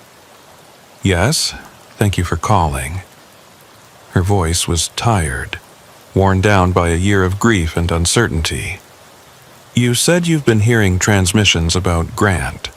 I have. On the CB radio, someone calling for him over and over. It's been going on for days now, maybe longer. There was a long pause, then, that's not possible. I know how it sounds, but I'm not the only one hearing it. Other drivers have mentioned it too, and people at the truck stops have been picking it up on their radios. But Grant's been missing for a year. Why would someone be calling for him now? I don't know. That's what I'm trying to figure out. Can you tell me about the last time you heard from him? She took a deep breath. It was January 13th, around 8 o'clock p.m. He called me from Fort Nelson, said he was about to head north. I told him the weather was supposed to get bad, told him to wait until morning, but he said the client needed the delivery urgently, that he'd be fine. Did he call you again after that? No, that was the last time I heard his voice. She paused, and I could hear the pain in the silence. The RCMP said his last radio transmission was around 9 p.m. He reported mechanical difficulties near mile marker 863. That was it. After that, nothing. Mile marker 863. Again. Did they ever find his truck? I asked. No. They searched for weeks. Brought in helicopters, search dogs, everything. But they never found any trace of him or the truck. It's like he just vanished into thin air. What kind of mechanical difficulties did he report? They didn't say specifically, just that he mentioned having problems and was going to pull over to check it out. That's when the transmission cut off. I thought about the abandoned truck I'd seen at that exact location, the one that had disappeared by the next day, leaving no tracks, no evidence it had ever been there. Sarah, did Grant ever mention anything unusual about that route? Anything strange he'd experienced? Like what? Radio interference, weird transmissions, anything out of the ordinary? She thought about it. Not that I remember. He drove that highway all the time, said it was lonely but straightforward. Why? I'm trying to understand what happened to him. And I think there's something going on out there, something the authorities don't know about or can't explain. Do you think he's still alive?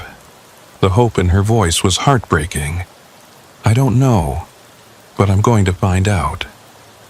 We talked for a few more minutes. She gave me more details about Grant, about his truck, about the load he'd been carrying. Construction materials, same as what I'd been hauling on my last run north. She asked me to keep her updated, made me promise I'd be careful. After we hung up, I sat there in the truck, staring at nothing. Grant Holloway had disappeared exactly 1 year ago. And now, on the anniversary of his disappearance, transmissions were flooding the CB frequencies. Someone calling for him, someone responding, fragments of confusion and fear. It couldn't be coincidence. I called my dispatcher. You got any loads heading to Whitehorse?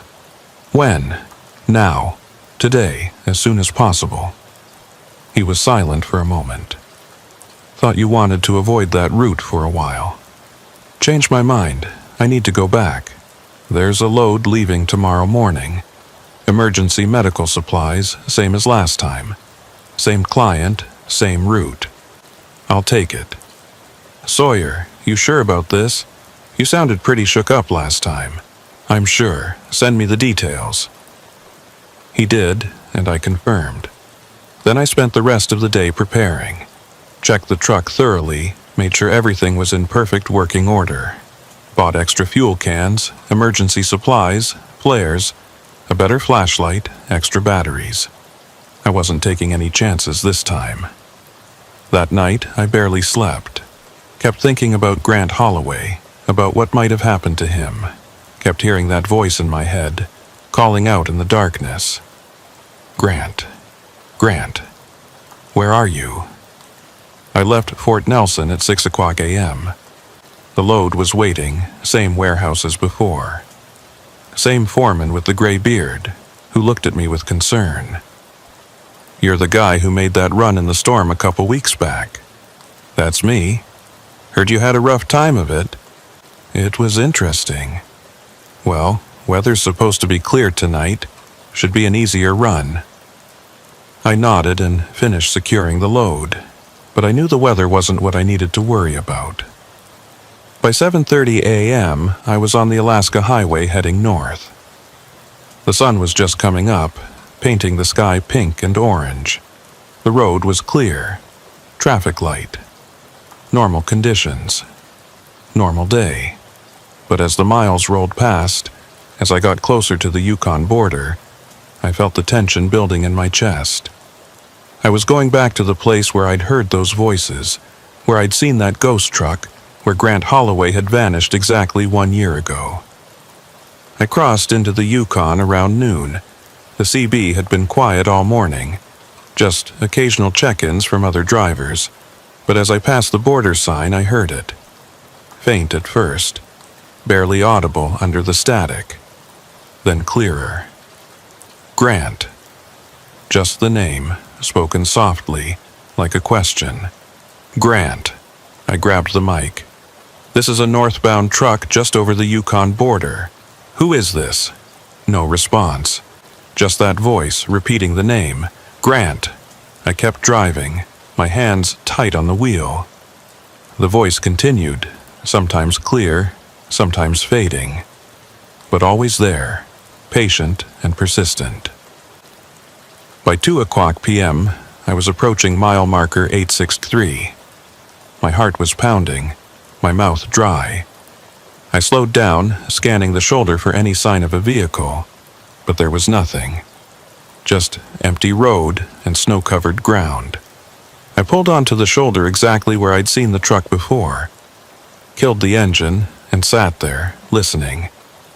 The CB was still transmitting that single word over and over.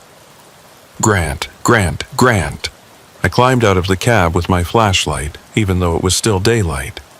The cold was brutal, but I barely noticed. I walked along the shoulder, looking for tire tracks, looking for any evidence that a truck had been here. Nothing. The snow was undisturbed, perfect and unmarked. But I knew something had been here. I'd seen it, had walked up to it, had tried the doors.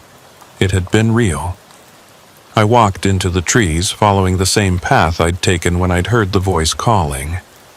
The forest was silent now, just the whisper of wind through branches.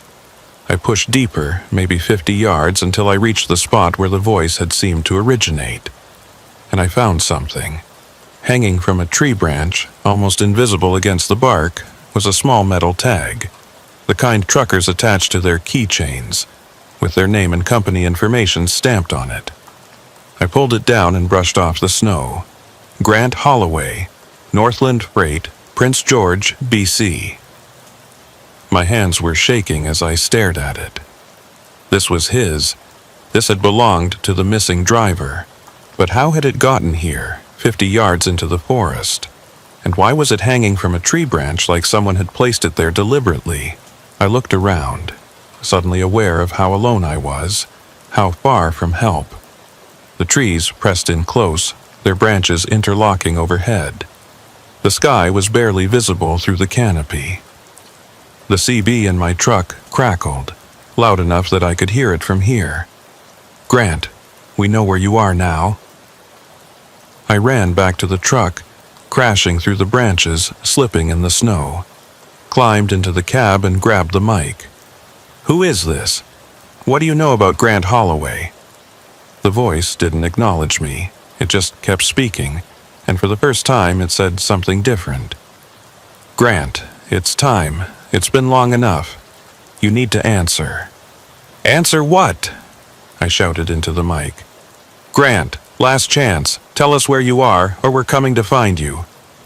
I felt ice in my veins. Who are you? What do you want? But the transmission cut off, leaving only static. I clicked through all the channels, trying to find that voice again. But it was gone. The radio was silent. I sat there with the keychain in my hand, looking at Grant Holloway's name stamped on the metal. I'd found evidence of him, proof that he'd been here. But I still didn't understand what had happened to him, or why, 1 year later, someone or something was still looking for him. I pulled back onto the highway and continued north, but my mind was racing. That voice on the radio, the one that had been calling for Grant, it hadn't been trying to help him. The tone was wrong. The words were wrong. It wasn't a dispatcher trying to locate a lost driver. It was something else. Something searching. Something hunting. And Grant Holloway, wherever he was, had been running from it. I drove faster, suddenly desperate to reach Whitehorse, to be around other people. The afternoon light was fading, the sun dropping toward the horizon. Soon it would be dark again, and I'd be alone on this highway with whatever lived in the spaces between radio frequencies. The CB crackled. A new voice this time, different from before. Younger, frightened. Please, anyone, I don't know where I am. I grabbed the mic. This is a northbound truck. Give me your location. What mile marker are you near? Been driving for so long. Can't find the road. What's your name? Are you Grant? The lights keep following me. What lights? Describe what you see. They want me to stop, but if you stop, what? What happens? But the voice dissolved into static, and then silence. I tried calling back, tried reaching whoever it was, but got nothing, just empty air. I looked in my mirrors, half expecting to see lights following me, but the road behind was dark and empty, just my own tail lights reflecting off the snow. I made it to Whitehorse around 8 o'clock p.m. and went straight to the truck stop where Elowen worked. She was behind the counter as always, and she looked up when I came in. Sawyer, didn't expect to see you back so soon. I need to ask you something. Do you remember a driver named Grant Holloway? Her expression changed. Why? Just answer the question. Did you know him? She nodded slowly. He used to come through here regularly. Nice guy, always friendly. But he disappeared last year. They never found him. I know. I've been hearing transmissions on the radio, someone calling for him. I've heard them too, everyone has. But Sawyer... She paused, choosing her words carefully. That's not what bothers me. What do you mean? The first time I heard those transmissions was January 14th last year, the day after Grant disappeared. They called for him all night, non-stop. Then at dawn, they just stopped, completely silent. And now they're back. Exactly 1 year later. Same transmissions, same voice, same everything. I felt cold all over. What are you saying? I'm saying this has happened before, and I think it's going to happen again. I pulled out the keychain I'd found and showed it to her. I found this in the forest near mile marker 863. This was his. Elowen stared at it. How did you find that? It was hanging from a tree branch, like someone put it there on purpose, or like someone left it as a warning. We both fell silent.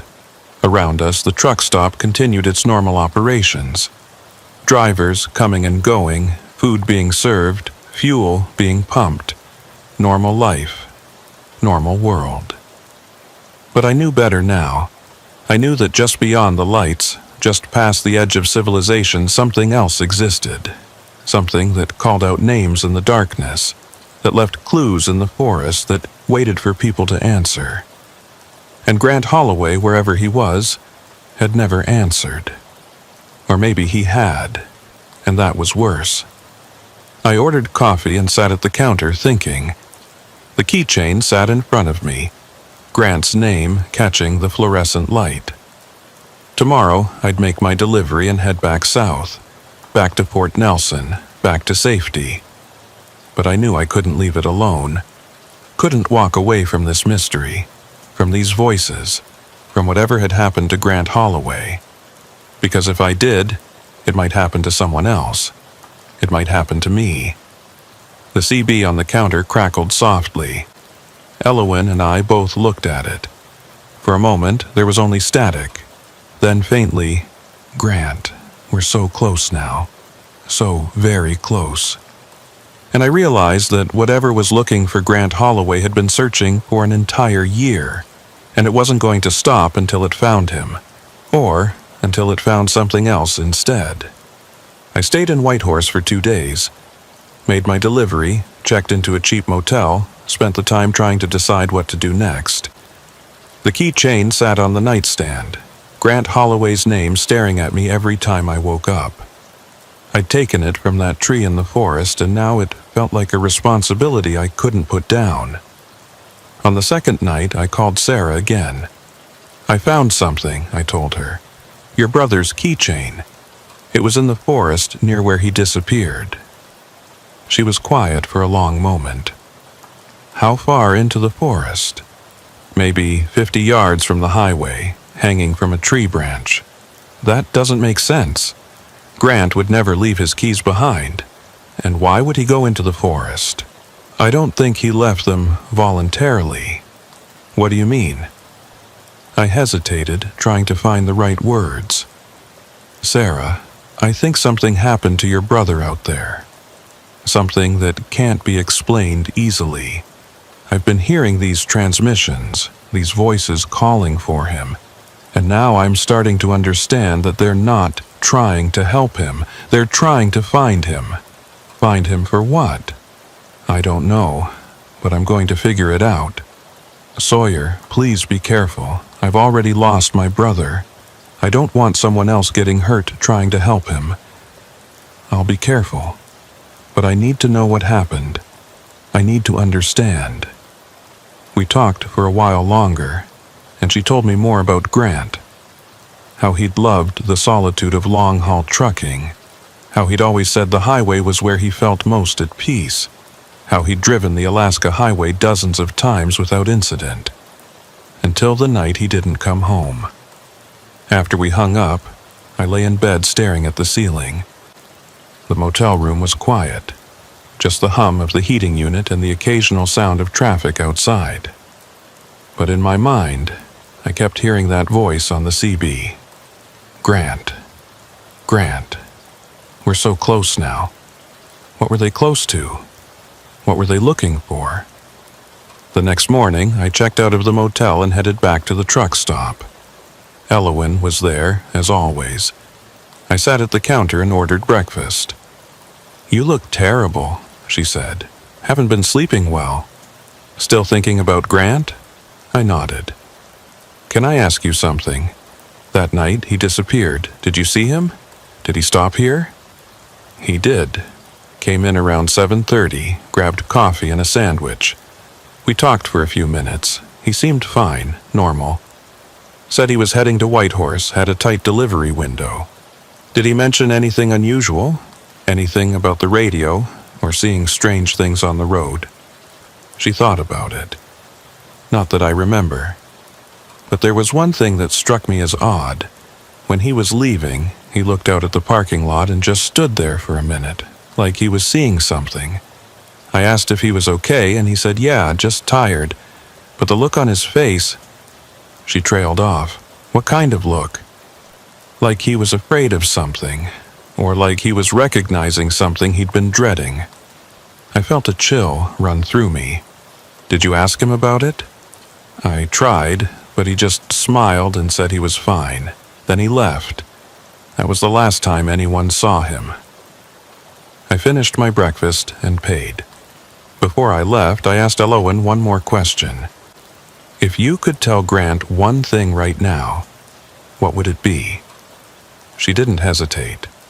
I'd tell him not to answer. Whatever's calling for him, don't answer it. Why? Because that's what they want. They want him to respond, to acknowledge them, and once he does, they'll have what they need. What do they need? I don't know, but I think Grant figured it out, and that's why he never answered. I left the truck stop and climbed into my rig. I had a return load waiting in Whitehorse, machine parts heading back to Fort Nelson. Standard run, easy money. But as I pulled out of the parking lot, I made a decision.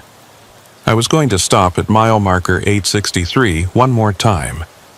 I was going to go into that forest and look for more evidence, more clues about what had happened to Grant. The drive south was uneventful at first. Clear roads, good visibility, no traffic. But as I approached the Yukon-BC border, the CB started crackling again. Grant. Just the name, soft and persistent. Grant. We know you're listening. I grabbed the mic. He's not listening. He's gone. Whatever you're looking for, you're not going to find it. The voice didn't respond to me. It never did. It just kept calling. Grant, it's time to come home. Where's home? I asked, even though I knew I wouldn't get an answer. What are you? Grant, we've been waiting so long. I clicked through the channels, trying to find a clear frequency, but every one was contaminated with that voice. Soft, patient, relentless. On Channel 9, I heard something else.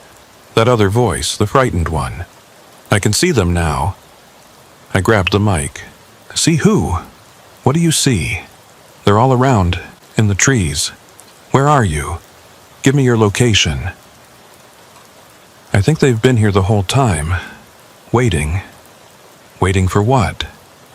But the voice cut off, replaced by static. I tried calling back but got nothing. Just that original voice still calling for Grant. I reached mile marker 863 around 3 o'clock p.m. The sun was already low, the light taking on that blue quality it gets in winter afternoons. I pulled onto the shoulder in the exact spot where I'd stopped before, where I'd seen the ghost truck, where I'd found the keychain. I grabbed my flashlight and climbed down from the cab. The cold was intense, sharp enough to make my eyes water. I walked to the edge of the trees and stood there for a moment, psyching myself up to go back in. The forest looked different in daylight. Less threatening, more ordinary. Just spruce and pine, their branches heavy with snow. But I remembered how it had felt in the darkness.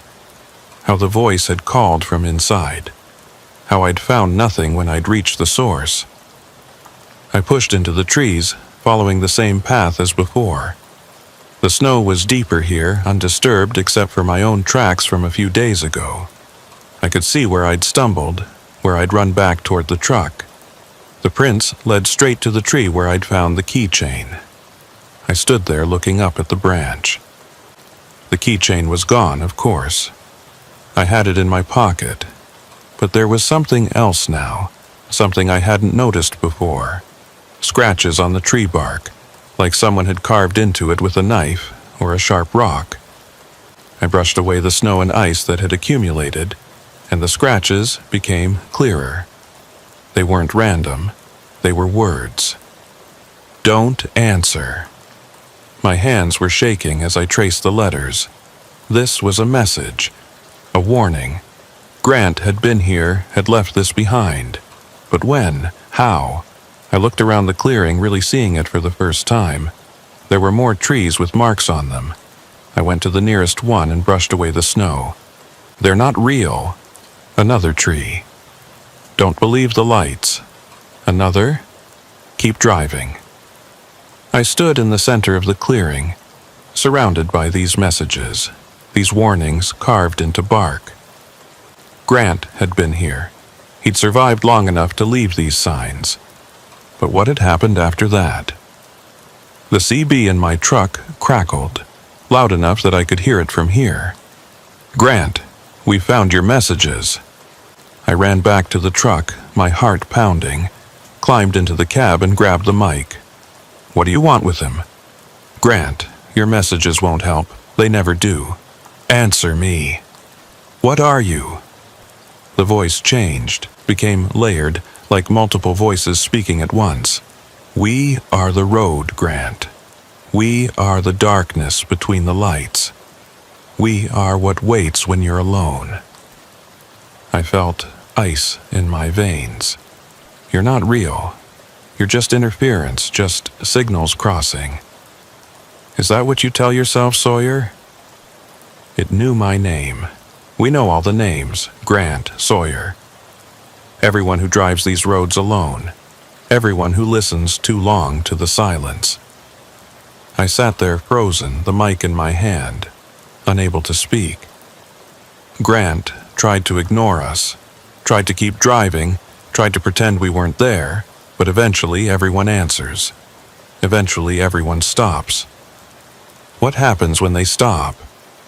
Would you like to find out?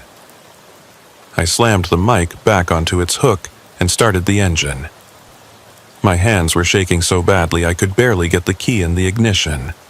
The truck roared to life, and I threw it into gear, pulling back onto the highway faster than was safe. In the mirror, I saw something, just for a second. A figure standing at the edge of the trees, right where I'd been moments before. Tall and dark, barely visible against the forest. Watching me leave. I pushed the accelerator down, the truck picking up speed. 60, 70, 80. Too fast for these conditions, but I didn't care. I needed to get away from that place, needed to put distance between myself and whatever I'd seen. The CB was silent now. No voices, no static, just dead air. I drove for an hour before I started to calm down, before my hands stopped shaking enough to ease off the gas. The sun was setting, painting the sky red and purple. In an hour it would be full dark, and I'd be alone on this highway again. But I wasn't alone, was I? Something was out here with me, something that knew my name, that had been watching Grant, that lived in the spaces between radio stations. My phone rang. I nearly jumped out of my seat. It was Sarah. "Sawyer? Are you okay? You sound out of breath." "I'm fine, just had a moment. Did you find anything else?" I thought about telling her, about the messages carved in the trees, about the voice that had spoken my name, about the figure I'd seen. But what would that accomplish? It would just give her more questions, more pain. "I found some evidence that Grant survived for a while after his truck broke down," I said, choosing my words carefully. "He left signs, warnings. I think he was trying to help anyone else who might get lost in the same area." "What kind of warnings?" "Just advice about staying safe, keeping moving, not stopping for anything." She was quiet for a moment. "That sounds like Grant. Always trying to help, even when he was in trouble himself." We talked for a few more minutes, but I was distracted, checking the mirrors constantly, watching for any sign of lights behind me. Eventually, I told her I needed to focus on the road, and we said goodbye. Night fell, and the highway became a tunnel of darkness with my headlights carving out a small bubble of visibility. I passed through familiar landmarks: the bridge over the Rancheria River, the turnoff for Teslin Lake, each one taking me further south, further from that clearing with its carved warnings. Around 9 p.m., the CB crackled back to life. "Sawyer," my name, clear and distinct. No static, no interference. "Sawyer, you found his messages. Leave me alone. We can't do that. You're involved now. You've seen too much, heard too much. You're part of this story." "I'm not part of anything. I'm just a driver trying to make a living." That's what Grant said, too. But once you hear us, once you acknowledge us, you're connected, you're linked. I switched off the CB radio, just reached over and clicked the power button. The crackling stopped, leaving only the hum of the engine and the whisper of tires on pavement. But I could still hear it. Faint, like it was coming from far away, but unmistakable. That voice calling my name now instead of Grant's. "Sawyer, Sawyer, where are you going, Sawyer?" I turned on the truck's sound system, cranked the music up loud, trying to drown out the voice. But it cut through the noise, persistent and clear. "Sawyer, you can't run from us. We're already inside." Inside what? Inside my head? Inside the truck? I drove faster, pushing the rig as hard as I dared on the icy roads. The trailer swayed behind me, the load shifting slightly. I eased off the gas, not wanting to lose control. "Sawyer." Grant tried to run too. He drove for hours, drove until his fuel ran out. And then he had no choice but to stop. "I have plenty of fuel." "Do you?" I looked at the gauge. Half a tank. More than enough to reach Fort Nelson. But even as I watched, the needle seemed to drop. Quarter tank. Then less. I blinked, looked again. Half tank. The same as before. My eyes were playing tricks on me, my mind filling in fears. "Your eyes aren't playing tricks, Sawyer. We can affect things, small things at first. Fuel gauges, radio signals, tire pressure." As if on cue, the low tire pressure warning light came on. I glanced at the dash, saw the indicator showing the left rear trailer tire was losing air. You did that. We did, and we can do more. But we don't want to hurt you, Sawyer. We just want you to stop. We want you to answer when we call. That's all Grant had to do. Just answer. Just acknowledge us. And then what? What happens after that? Then you become part of the road, part of the darkness, part of us. I understood now. Grant hadn't disappeared because he'd crashed or frozen. He'd disappeared because he'd answered, because he'd acknowledged whatever this was, and it had taken him, absorbed him, made him part of itself. And now it wanted me. I'm not going to answer, I said out loud to myself, to whatever was listening. I'm going to keep driving, and I'm going to forget any of this happened. That's what Grant said, word for word. But here's the thing about these roads, Sawyer. Eventually, you have to stop. Eventually, you have to sleep. And when you do, we'll be waiting. The low tire pressure light blinked off. The fuel gauge climbed back to half. The voice faded, becoming quieter, more distant. We'll be waiting, Sawyer. Tonight, tomorrow, next week. Doesn't matter. We have all the time in the world. And you have to keep driving these roads. It's your job. It's who you are. Then silence. Real silence this time. The CB stayed quiet. The engine hummed its normal rhythm. Everything was ordinary again, but I knew better. I knew that whatever had spoken to me was right. I couldn't avoid these roads forever. This was my livelihood, my career, and eventually I'd be back here, alone in the darkness, trying to make a delivery. And it would be waiting. I reached Port Nelson around 2:00 a.m., went straight to my apartment, parked the truck, and went inside. I didn't shower, didn't eat, just locked the door and sat on the couch with all the lights on. Grant's keychain sat on the coffee table in front of me. I picked it up, turned it over in my hands. Such a simple thing, a piece of metal with a name stamped on it. But it represented something bigger, a warning. Evidence that I wasn't crazy, that what I'd experienced was real. I thought about calling Sarah again, telling her what I'd learned. But what would I say? That her brother had been taken by something living in the radio frequencies? That he'd carved warnings in trees, trying to help anyone else who might hear the voices? She'd think I was insane. Maybe I was. I dozed off eventually, sitting upright on the couch, the lights still blazing. When I woke, it was mid-morning and my phone was ringing. My dispatcher. You got another load? When? Tonight. Urgent delivery to Whitehorse. Same client as before. They're asking for you specifically. Why me? Said you were reliable. Made the last delivery despite bad conditions. They want someone they can count on. I thought about saying no, about quitting this job, finding something else, staying away from the Alaska highway forever.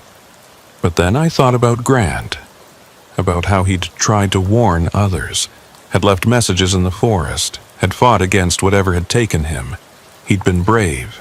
He'd tried to help. Could I do less? I'll take it, I said. You sure? You sound rough. I'm sure. Send me the details. After I hung up, I sat there for a long time, looking at Grant's keychain. Then I attached it to my own keyring, right next to my truck keys. A reminder, a talisman, a promise that I wouldn't forget him, wouldn't let his disappearance be meaningless. That night, I loaded up and headed north again. The highway was clear, the weather calm. Normal conditions, normal run. But as I crossed into the Yukon, as the darkness closed in around me, I heard it again. Soft at first, then clearer. Sawyer, you came back. I'm not answering, I said quietly. You can call all you want, but I'm not answering. We'll see. Grant said that too. But he was alone out here just like you, and loneliness does things to people. Makes them crave connection, even with things they know they should avoid. I drove on in silence, refusing to respond, refusing to engage. The voice continued for a while, sometimes calling my name, sometimes talking about Grant, sometimes just making observations about the darkness, the cold, the emptiness of these roads. Eventually, it faded. But I knew it would be back. Tomorrow, next week, next month. Every time I drove this highway, it would be there. Waiting, calling, patient. I passed mile marker 863 without stopping. Didn't even slow down. Just kept my eyes forward, my hands on the wheel, my mind focused on the road ahead. In my peripheral vision, I thought I saw something standing at the tree line. A tall figure, dark against the snow. Watching, but I didn't look directly at it. Didn't acknowledge it. Just kept driving. Because that's what you do. You keep moving. You keep your wheels rolling. You don't stop, don't answer, don't engage with the things that call to you from the darkness. You just drive. And if sometimes you hear voices on the radio that shouldn't be there, if sometimes you see things at the edge of your headlights that disappear when you look directly at them, if sometimes you feel like you're being followed by something that exists in the gaps between here and there, well, that's just part of the job. Part of being a long-haul trucker on the loneliest roads in North America. You learn to live with it. You learn to ignore it. You learn that some questions don't have answers, and some disappearances don't have explanations. You learn that the road takes what it wants, when it wants, and all you can do is keep driving, keep moving, keep refusing to stop. I made it to Whitehorse without incident, dropped my load, picked up a return shipment, headed back south. The voices were quieter this time, less persistent, like they were giving me space, letting me think I'd won. But I knew better. I knew this wasn't over. It would never be over. Because Grant Holloway was still out there somewhere. Not alive, probably not dead either. Just there. Part of the road, part of the darkness, part of whatever it was that called to drivers in the night. And every time I drove past mile marker 863, every time I heard that voice on the CB, I'd remember him. I'd remember his warnings carved in bark. I'd remember his sister's hope that somehow, someday, he'd come home. But he wouldn't. I knew that now. He'd answered when he shouldn't have. He'd stopped when he should have kept driving. And now he was part of the road, part of the story that truckers tell each other in truck stops and rest areas. The story of the voice that calls your name. The story of the thing that waits in the darkness. The story of what happens when you're alone too long on roads that go nowhere and everywhere at once. I still drive the Alaska Highway. Still make runs to Whitehorse and beyond. Still hear the voices sometimes, calling out names I don't recognize. Other drivers, maybe. Other people who've heard too much, seen too much, stayed out too long in the cold and the dark. And sometimes, on particularly quiet nights when I'm the only vehicle on the road for miles, I hear my own name. Sawyer. Just that. Nothing more. Just my name spoken softly, like a question or an invitation. And I don't answer. I never answer.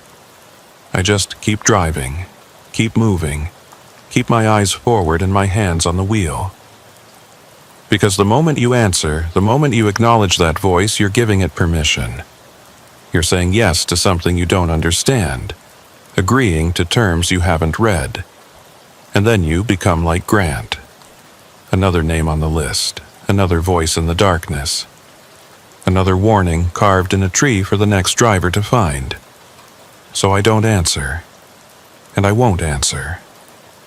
But sometimes, late at night when I'm alone with my thoughts, I wonder if Grant wishes he'd done the same.